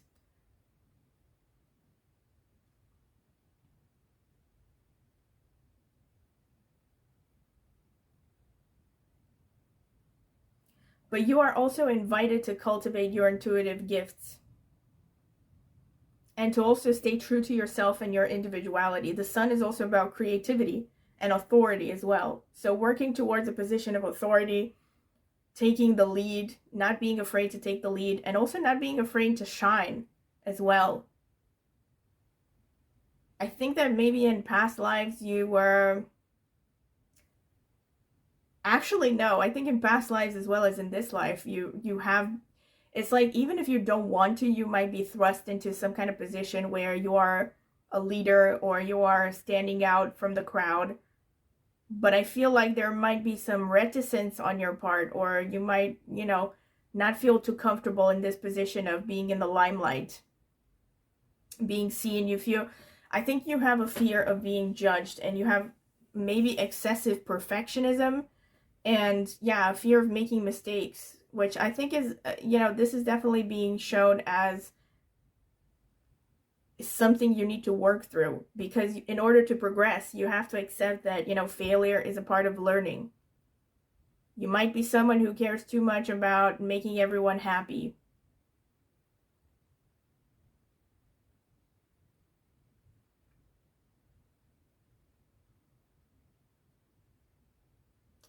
And it's really interesting because irrespective of your gender, you are meant to become this emperor person, and you're meant to become stable, solid, protective towards those who are in a weaker position. And the funny thing is, when you think about it, you have this card initially that said, this is a grounding effect, that this man is a grounding effect on the mermaid. But you can also see this as the two different sides of your subconscious, basically, the masculine and the feminine, or, the man who is representing the more stable, emotionally stable, safe side, and the woman who is representing the intuitive, the dreamy side, So this could just be a message of this lifetime is about the balance, finding a balance within yourself. Now, this, of course, doesn't mean that you shouldn't also seek relationships. I definitely see that relationships are probably important to you. And like I said, since you are a person who's quite passionate and creative, relationships can really stimulate you to, bring out your best qualities and give you inspiration in life.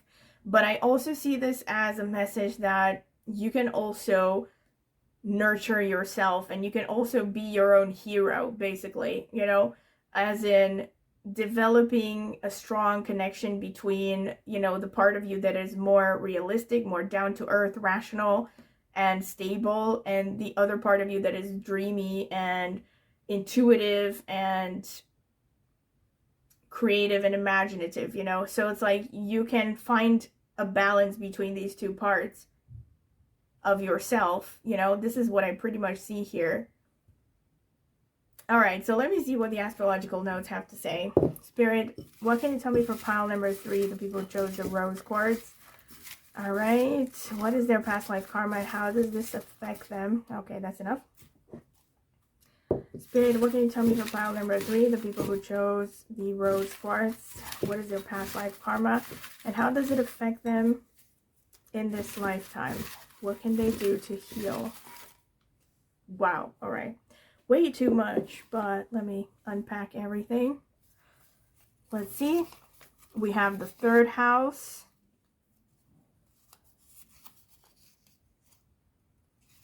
We have the 2nd house.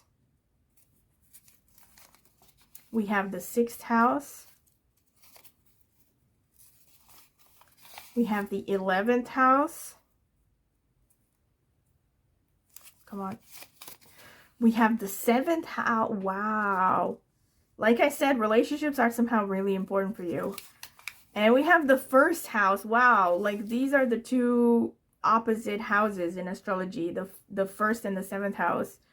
Right? The 1st house is the house of self and the 7th is the house of marriage. So that's interesting. I'm going to get more into it as I progress. The moon. Not surprising because you do have all these messages about dreaming and intuition. Aries, all right. That's Mars energy, that's masculine. So already we have this dichotomous energy of Aries and the moon, masculine and feminine. Here we have Scorpio. Again, not surprising because you have the 8th house and you have, sorry, not the 8th house. You have the 8 of Cups and you have the Wheel of Fortune, which is about sudden changes. Virgo, all right. And Mars, all right. So Mars is really strong here because Mars rules both Mars and, Aries and Scorpio. And we have Saturn, okay. Let's see. We have Ashwini, which falls in Aries. We have Revati, which is ruled by Mercury and falls in Pisces. And we have Anuradha, which falls in Scorpio and it was ruled by Saturn, all right. And we have Chitra, which is ruled by Mars. So, and falls in Virgo and Libra. Interesting, because you have both Virgo. I mean, you don't have Libra, but you have Virgo. And you have a lot of Mars coming out. All right, interesting. So this is kind of adding more nuance to what I've seen already. So Anuradha could show you were kind of a workaholic in previous lifetimes. This is interesting. But again, this doesn't... Oh my God, yeah. This could be like actually for some of you that you have worked too hard in previous lifetimes, you know. It just, maybe not a workaholic, but you were very dedicated towards something, you know. And Anuradha can also show secret organizations, you know, working for the state, but having to deal with a lot of sensitive information. You also have this with Scorpio here. And, you know, Mars and Saturn, really interesting energies here. Like I said, you have the moon, which is a very delicate feminine energy, and you have Mars, which is very masculine. You know, the moon is the mother archetype and Mars is the warrior archetype. So this is showing this kind of dichotomy that I talked about. And I think, I mean, these things can actually go hand in hand, because if you listen to the theories of Carl Jung, we all have, like, every woman has an animus and every man has an anima. And so every person who is like masculine predominantly will look for a feminine that actually reflects their own inner feminine, you know. Basically the theory being that men repress their feminine side and instead they seek to find partners who express that feminine side, but they're actually seeking a reflection of their own inner qualities that they have repressed, basically.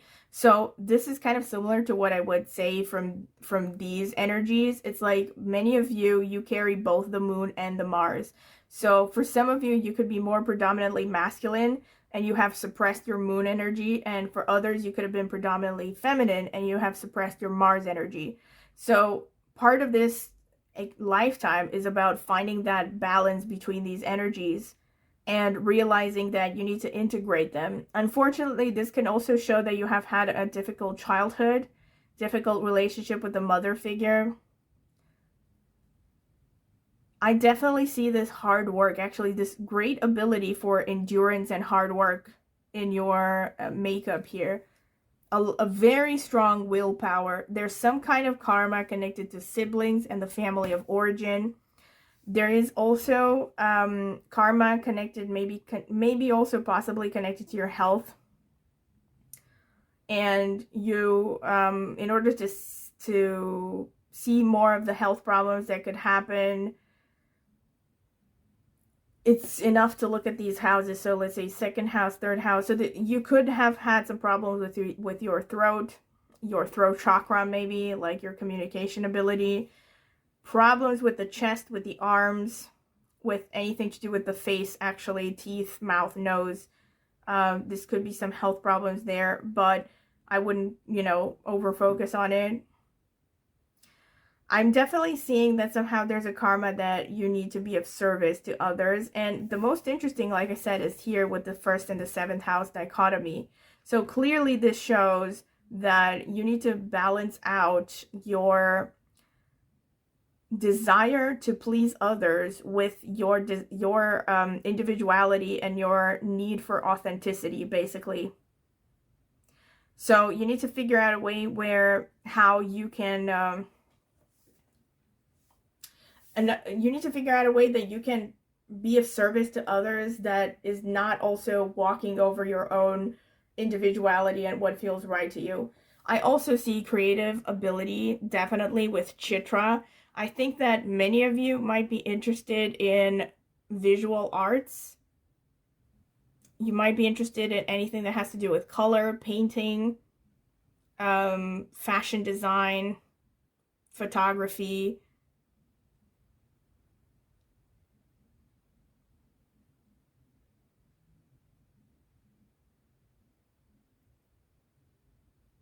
There's some really strong connection with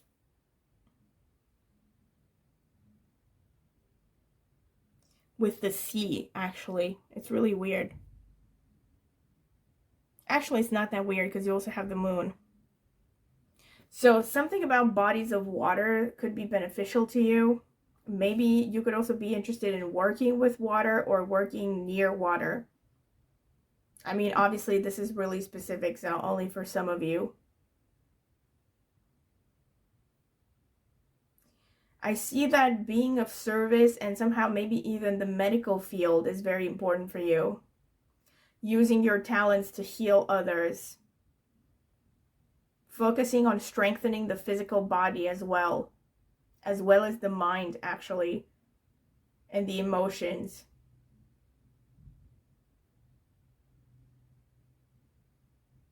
There's a lot of intensity here. There's definitely a tendency, I think, to hold grudges. So you need to keep that in check, actually.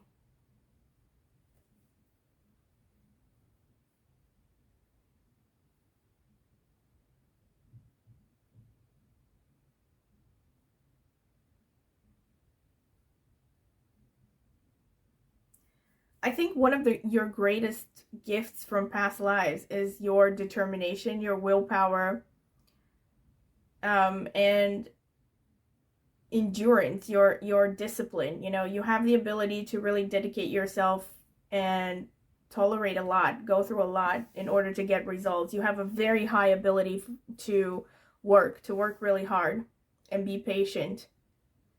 And so I think you have this very strong ability to be someone who can weather a lot of storms. You're someone who can handle crisis situations.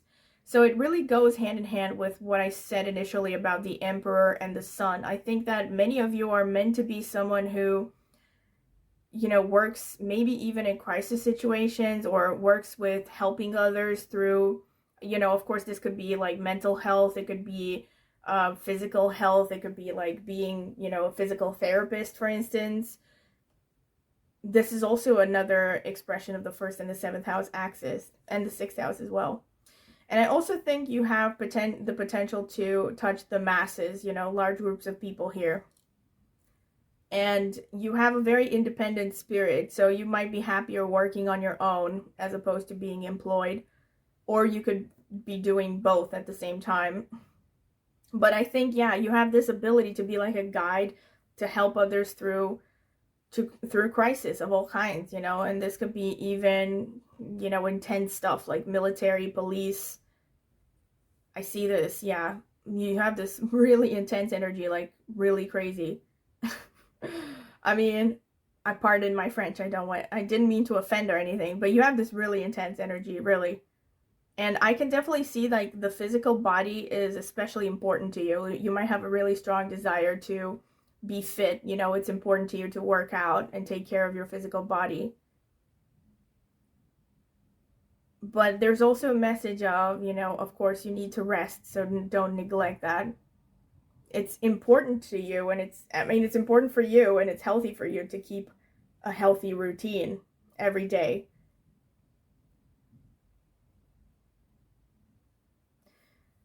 And, you know, definitely something about your diet, taking care of your diet. All right, so this is pretty much what I see. Also, wait, last but not least, you could really be into traveling. Yeah, traveling could be fortunate to you. And working with horses. All right, so this is pretty much it. Pile number 3. I hope you have enjoyed it. I definitely have very strong confirmations here. And if you have, don't forget to like the video, subscribe, click the notifications bell to see when I will post a new video. Also, please comment in the comment section with any feedback you would like to give. Ideas for future readings that you would like me to do on this channel. I also have posted reviews I've gotten for private readings in the video description. I posted a link if you're curious to see them. And also, if you're interested in a private tarot reading, I've also left my email address in the video description. You can email me for a pricing list and even sample readings if you're curious. And yeah, another thing, last but not least, is I have an astrology channel. I focus mainly on Vedic astrology, so if you're interested in astrology, go ahead and check it out in the video description, as well as in the pinned comment, and maybe subscribe. I would greatly appreciate it. So thank you very much for listening, and I hope this was useful to you, and I hope to see you at my next tarot reading. Bye. Welcome, pile number 4. This is your reading if you have chosen this card over here, which says Tiny Triumphs with the number 21, which boils down to a number 3, which is ruled by Jupiter in numerology, and or this jade crystal. So this is going to be the card selection phase. I'm going to add timestamps so you can skip through directly to the reading. Spirit, tell me about pile number 4. What is their past life karma, and how is it affecting them in this lifetime, Spirit? What is their past... Okay, 2 wanted to come out. Spirit, what can you tell me about pile number 4, the people who chose the jade crystal? What is their past life karma, and how is it affecting them in this lifetime? What do they need to hear about this now?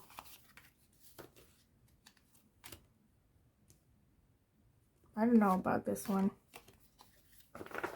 Spirit, tell me about pile number 4. What is their past life karma, and what do they need to hear about it? How is it influencing them in this lifetime?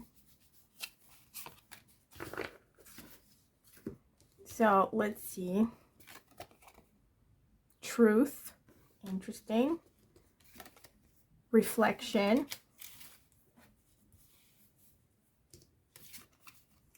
And choice. All right. Oh my God, can you hear the music in the background? I hope not. Gratitude, all right.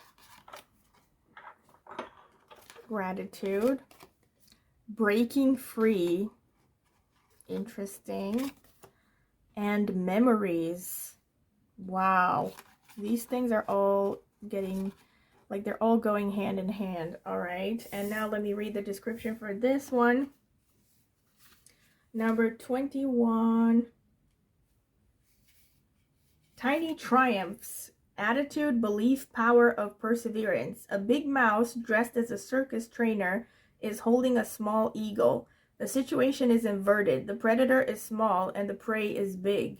This card urges us to believe in ourselves. Don't ever think you're too small or too outmatched in a situation.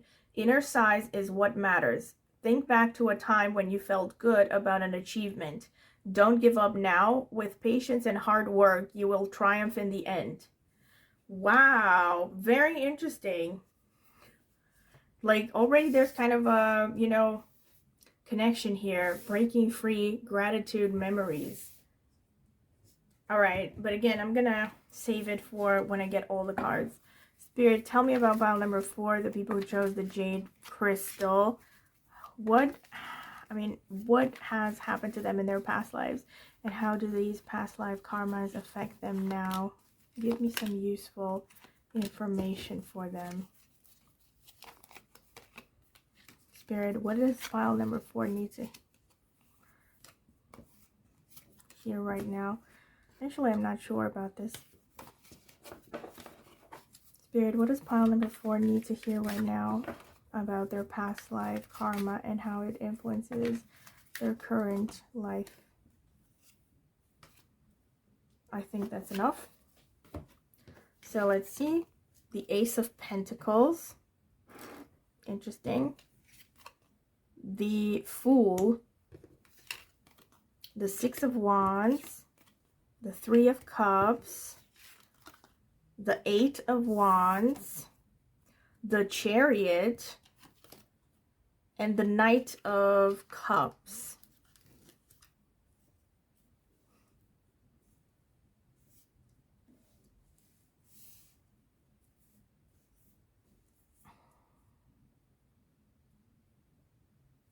Very strong cards here. All right, let me see.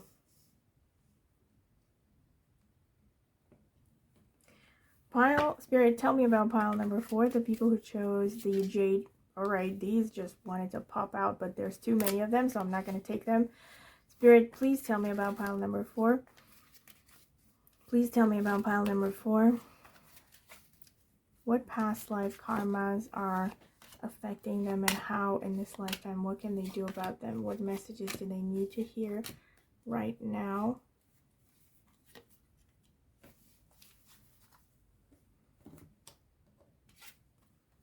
The Three of Pentacles. The Temperance. The Devil. All right. The Four of Swords. The Seven of Pentacles. The Four of Pentacles. And the Hermit. Interesting. First of all, pile number 4, if you felt drawn to pile number 2, definitely check it out. But only if you felt drawn to it. Tiny triumphs. Oh, yes. The message is pretty clear here from the beginning. And the cards, the tarot cards just confirm it, honestly. I see the problem. Look at this. This is interesting, but let me start with the main message before I forget it. I think that in past lives, and I mean maybe through multiple incarnations, you maybe have really lacked patience, and maybe there could even have been situations where you worked really hard for something and something outside of your control happened and your results just never came. The results you were really working for never came for you. And I think now what that has translated into is that you give up too easily. And it's like either you give up too easily or you get complacent too easily. See, look at this. You have the Six of Wands and you have the Devil underneath. The Devil shows being focused on partying and, you know, getting sidetracked, you know, focused on immediate gratification as opposed to long-term success. So the fact that it shows up under the Six of Wands to me shows that you might tend to rest on your laurels too quickly. Like, you could be the kind of person that you have some kind of success and you immediately afterwards you just give up, you know, like once you achieve, let's say, an intermediate result towards your goal, you start to lose interest and you start to fall into bad habits and get sidetracked before you even reach your final destination, you know. And I'm definitely seeing this. You could have spent a lot of time partying and resting. But the good part of this is, look at this. You have the Eight of Wands and you have the Seven with the battle wagon. And you have number 7 coming out. Let me see. 1-2 times at least. Yeah, so this shows that you, in past lives, you have been used to diligently working at something, you know, alone, uninterrupted, with dedication, with patience. And also you have the Hermit. That's what I was going to say. You have the Hermit. To me is also, even though it's associated to the number 9, it's number 7 energy in numerology, because number 7 in numerology is about solitude, it's about research, it's about abstract thinking, you know, also connected to K2 energy. So I'm thinking that you may have had some strong K2 energy, and again, this could be even in this horoscope nowadays, your horoscope in this lifetime, you know. I see the ability to work strongly, you know, with patience, with dedication for the things you really care about. You have a lot of passion. You have the ability to, you know, really throw yourself into your interests and go after what you want. But the problem is, I think, to a large extent, your staying power and your focus.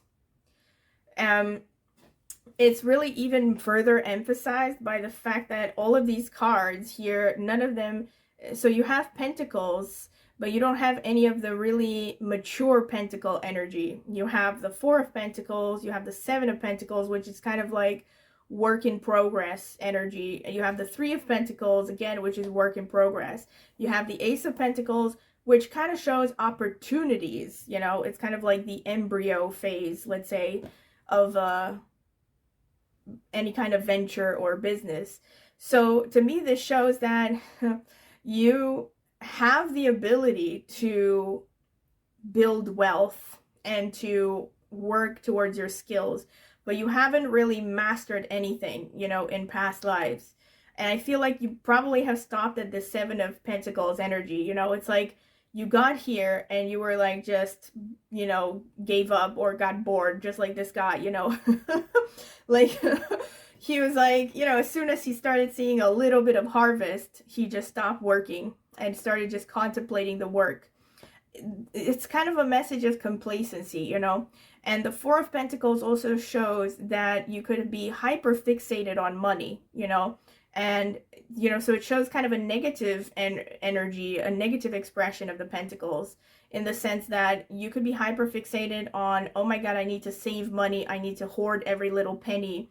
So let's say you could be really focused on, you could be so focused on saving money and pinching every penny that you don't consider, for instance, investments, right? You don't even think about the fact that, hey, maybe if you invested even 10% of your income, you would actually make a lot more money, you know, in time than just keeping it there and saving it. You know, inflation takes its toll.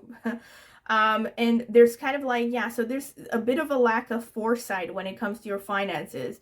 And by the way, Pentacles can be finances, but it can equally be about your career. So these things go hand in hand, obviously, because like the more advanced, the better you get at your career, the bigger your finances will get, obviously. And I also see this, so like there could be like a lack of discipline. There could be, you know, this energy of you take 2 steps forward and 1 step backward when it comes to your career. A lack of maybe focus, a lack of I definitely see lack of focus, you know, and also complacency, because these things go hand in hand. Like I said, you could have a tendency to rest on your laurels, you know, like, I don't know what example to think about.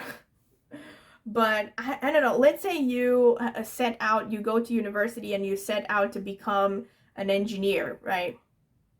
Or no, let's say you set out to become a software developer, and then someone offers you a job for something much less interesting, you know, I don't know, insert random job here. Like maybe you get a job in sales, for instance, that pays really well, right, for you at the time, but it doesn't have any opportunities for growth, and then it also does not lead you to becoming an engineer. So instead of like sticking through and keeping your eyes on the prize and thinking, no, I want to be an engineer and I'm going to do whatever it takes to go there, right? Maybe even taking a job that doesn't pay much in the beginning just because you have the opportunity to learn and grow. You might just go for the easy way out, you know, like whatever gives you money. And again, this could even suggest problems with addictions.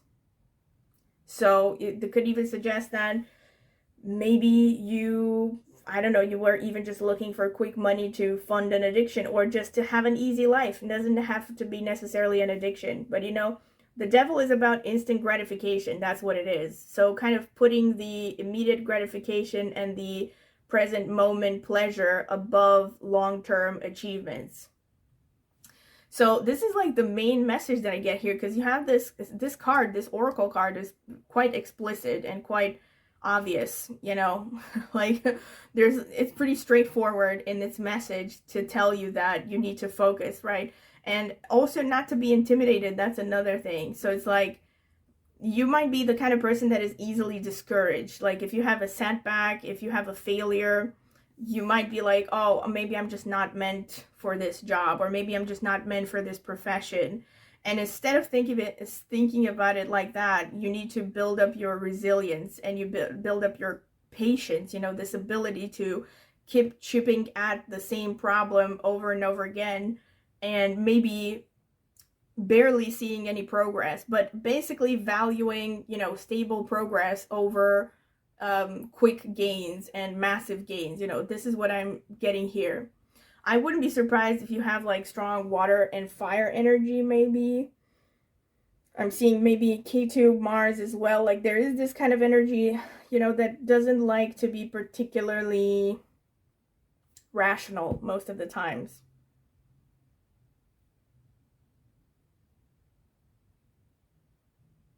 And look at this, gratitude and breaking free. Yeah, I definitely feel like the message of gratitude is very strong here. And also what I was going to say is that you have the Chariot, you have the Fool, and you have the Ace of Pentacles, which is again beginning. So this really gives me again confirmation of this feeling of and the Eight of Wands. You're someone who likes to move quickly. You may not have a lot of patience. There's a lot of restlessness here. And you could be a person who, you know, is quick to start things, but you really have problems with follow through. You like to be on the go as well. This is a message that you have a lot of intuitive power, and you should be focusing more on being with people who are like-minded and who can bring out the best of your potential, as opposed to trying to impress everyone, but being around people who maybe don't even care to see what you're capable of or don't actually care about your development. You should be seeking out people that are like-minded, that, you know, that actually help you with your long-term goals. And yeah, as opposed to wasting time, let's say, yeah, that's another thing actually I feel strongly that for some of you, the entourage could be a problem here, because you have this Three of Cups energy and you have the Devil, you know, and the Three of Cups is like these women drinking. So it could be like for some of you, you have people around you that are enemies in disguise, or sometimes even direct. They're not even disguising that well. It's just that you seek to, you know, avoid looking at the reality of who they really are. And yeah, you could have entourage that is basically setting you back, that is leading you astray from your right path in life and from your actual progress. So that's something you need to watch out for. I also feel here with the Ace of Pentacles and the Three of Pentacles underneath that there's a message of you are given opportunities. You need to take opportunities to develop your communication abilities, to develop your ability to relate to people from different backgrounds, especially. I also see this referenced here with the Temperance card and the Eight of Wands. Traveling could be particularly important to you, as well as dealing with people from foreign cultures. I feel like your job in this lifetime, and it could have been, see, this could be something that started in past lives and it's something that is continued now. But your talent somehow is with bridging things that seem paradoxical in nature. Some of you might be drawn to nature actually in general. So you might really care about environmental situations, environmental conservation. And that could be something that where your destiny lies. I mean, see how that resonates, because of course it's not going to be the same for everyone. I also see that potentially vehicles could be something of interest, something that maybe has interested you in the past and is still interesting you. Maybe you could be working in something connected to vehicles and or real estate as well.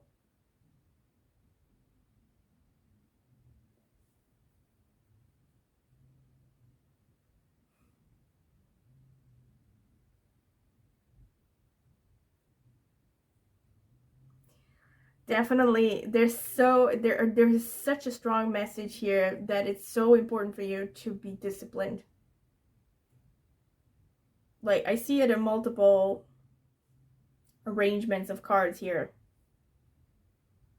Like, the most important thing for you is to, you know, to get your S together, you know, to be honest in all of your dealings, especially towards yourself. Be honest with yourself.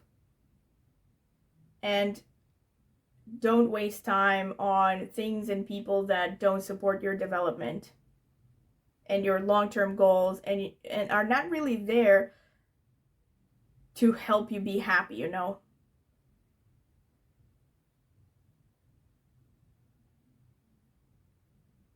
This is pretty much what I see. So let me get the astrological notes. All right, Spirit, what can you tell me for pile number 4? People who chose the jade crystal. What past life, all right, things are influencing them.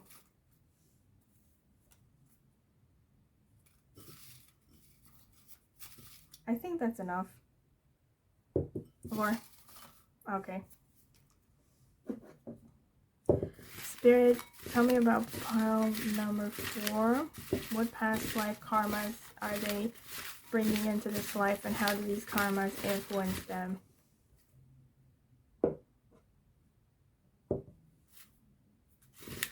Spirit, tell me about pile number 4. What past life karmas are influencing them and how? All right. Loads of notes. First house. This is about focusing on yourself and the physical body as well. Third house. This is about willpower. Could also be about younger siblings. Short distance travel as well. 11th house. This could be older siblings. This could be friends. Again, this is a confirmation of the Three of Cups with the entourage. 5th house is about fun and games. This is interesting. It's also about investments, by the way. 8th house, even more about investments and transformation. 12th house. This is about secrecy and intuition. This is hermit energy. This is solitude as well. And K2, confirmation of what I said with the hermit energy and the number 7s that came out. Sagittarius, all right, this explains the 8 of Wands and wanting to travel. Mars, this is the Chariot energy, definitely. The Mars is really strong, so like you could be a very physical person. Cancer, wow. I don't know if I said this actually, but with all the number 4s, I was thinking about saying it, so I don't know if I said it. But I was definitely getting some Cancer energy with all the number 4s because, you know, Cancer corresponds to the 4th sign of the zodiac. Ashlesha, which also falls in Cancer. Interesting. Ashlesha Nakshatra. Let's see what else. Okay. Punarvasu, which is also in Cancer, and it's ruled by Jupiter. Oh my god, you do have the initial card of Jupiter here. I mean, the number 21. Here we have Ashwini. Dhanishta, which is ruled by Mars. So you definitely have a lot of Mars energy. Whenever I get the Chariot, I almost always get the Mars energy as well. Pushya, which also falls in Cancer. So you have the entire sign of Cancer covered here twice. Shravana, which is ruled by the Moon and falls in Capricorn. Revati, which is ruled by Mercury, falls in Pisces, which is also connected to travel, by the way. And Uttara Bhadrapada, which is ruled by Saturn, and also falls in Pisces. Unbelievable. So you have some very strong Cancer, Pisces going on. You also have strong Mars. I mean, the Pisces is definitely not a surprise because you have Jupiter energy. I said this initially with the number 21. And you also have the number 3 coming out, I think twice. You have the 3 of Cups, you have the 3 of Pentacles. You know, Jupiter is about the number 3. It's ruling the number 3 in numerology. So again, I'm going to be reading this for multiple people, so you need to take into account that it's unlikely that everything that I say here is going to resonate with each and every one of you. It's probably going to be a combination of different things, so I'm going to try to look at as many different interpretations as possible. So what I see here is with the 8th house and breaking free and memories, there's definitely a message here of, and Cancer and Ketu actually, there's definitely a message here that is important to let go of grudges, of any heavy emotions that you hold on to. And this may be things that maybe are not even directly related to your experience in this lifetime. This could be things that are, you know, piling on through ancestral lineages even, you know, ancestral karmas. That could be a thing. With the 8th house and the 5th house, like I said, you should be focusing on learning investments and learning how to, you know, manage your money, as well as potentially learning how to manage other people's money. That could be something that you have to deal with. This could also show particularly karmic relationships with your children, with teachers in school, with your in-laws, with foreigners in foreign lands, with your siblings, either younger or older siblings. There could be some kind of karma connected to your physical body as well, either through health issues or something to do with your physical appearance.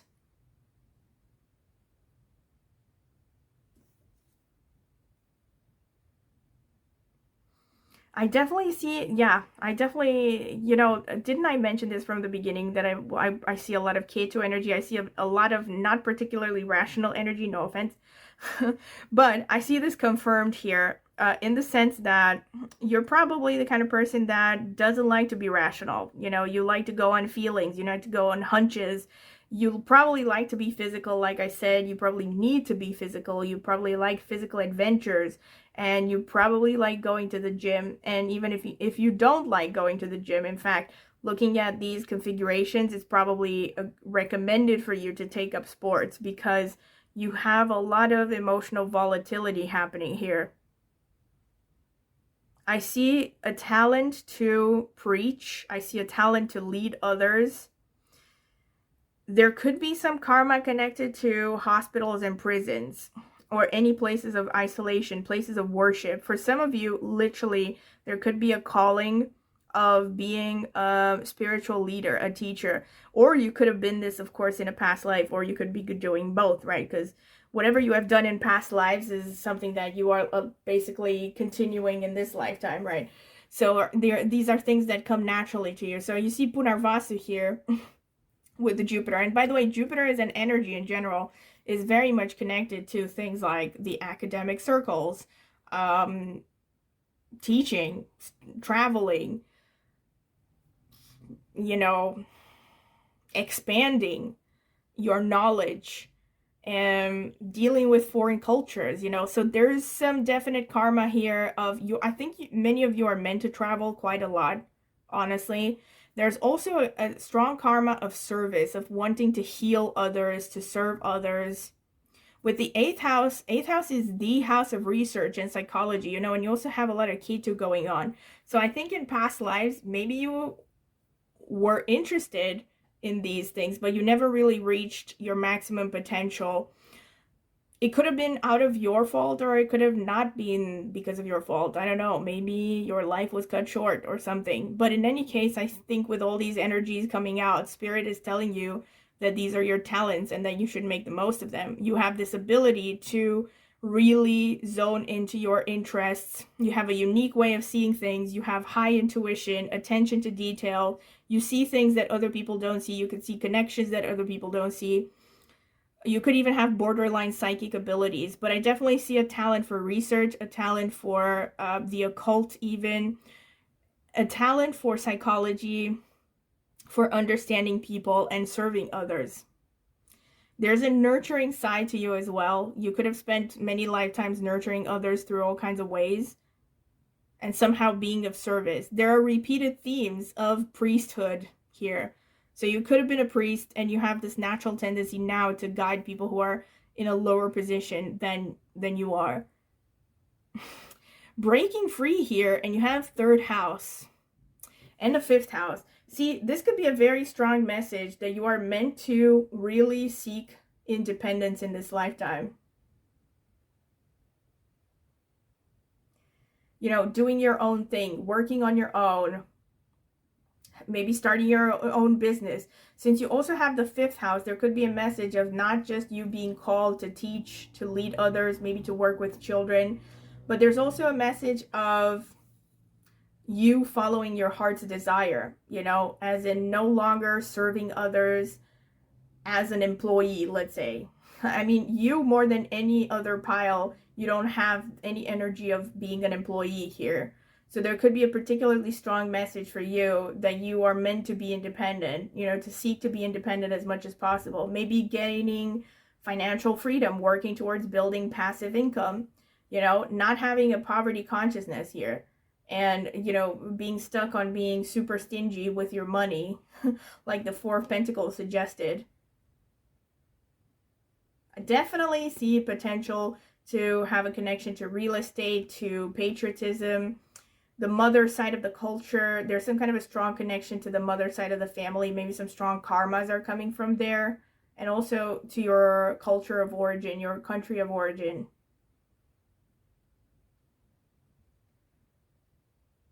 You could have been in military. You could have been a military. You could be drawn to military. Some of you, again, I'm seeing someone definitely who has the ability to just plunge headfirst into battle. You know, you have this huge amount of courage when you need to. Like, you can just block out your fear and just do whatever has to be done. The eighth house also speaks of crisis situations, you know, so you could be dealing with a lot of ups and downs, changes, whether through your own desire, whether karmically. So I think most likely it's karmically because of the topic of the reading. So you could be put in a lot of situations in life where your whole world is turned upside down, or maybe a lot of losses happening and you need to adapt quickly. And you should be seeing these as really a challenge that is challenges that are meant to build up your confidence, your self-esteem, your courage.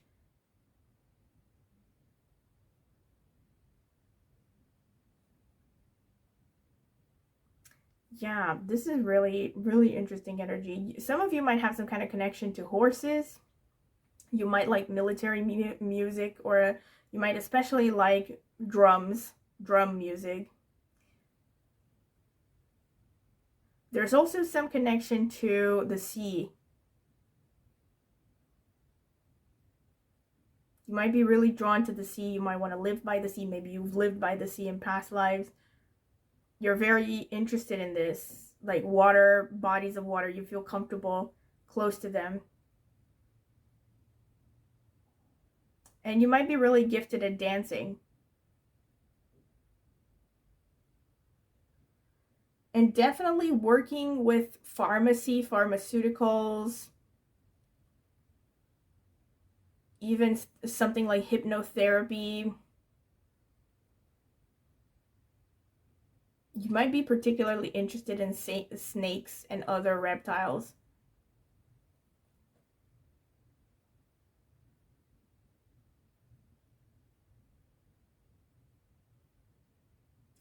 There's also a message that if you fail at something at first, you might have better success the second time you try at something. So this could be related to just about anything, you know, career, love, I don't know, starting a business, an exam.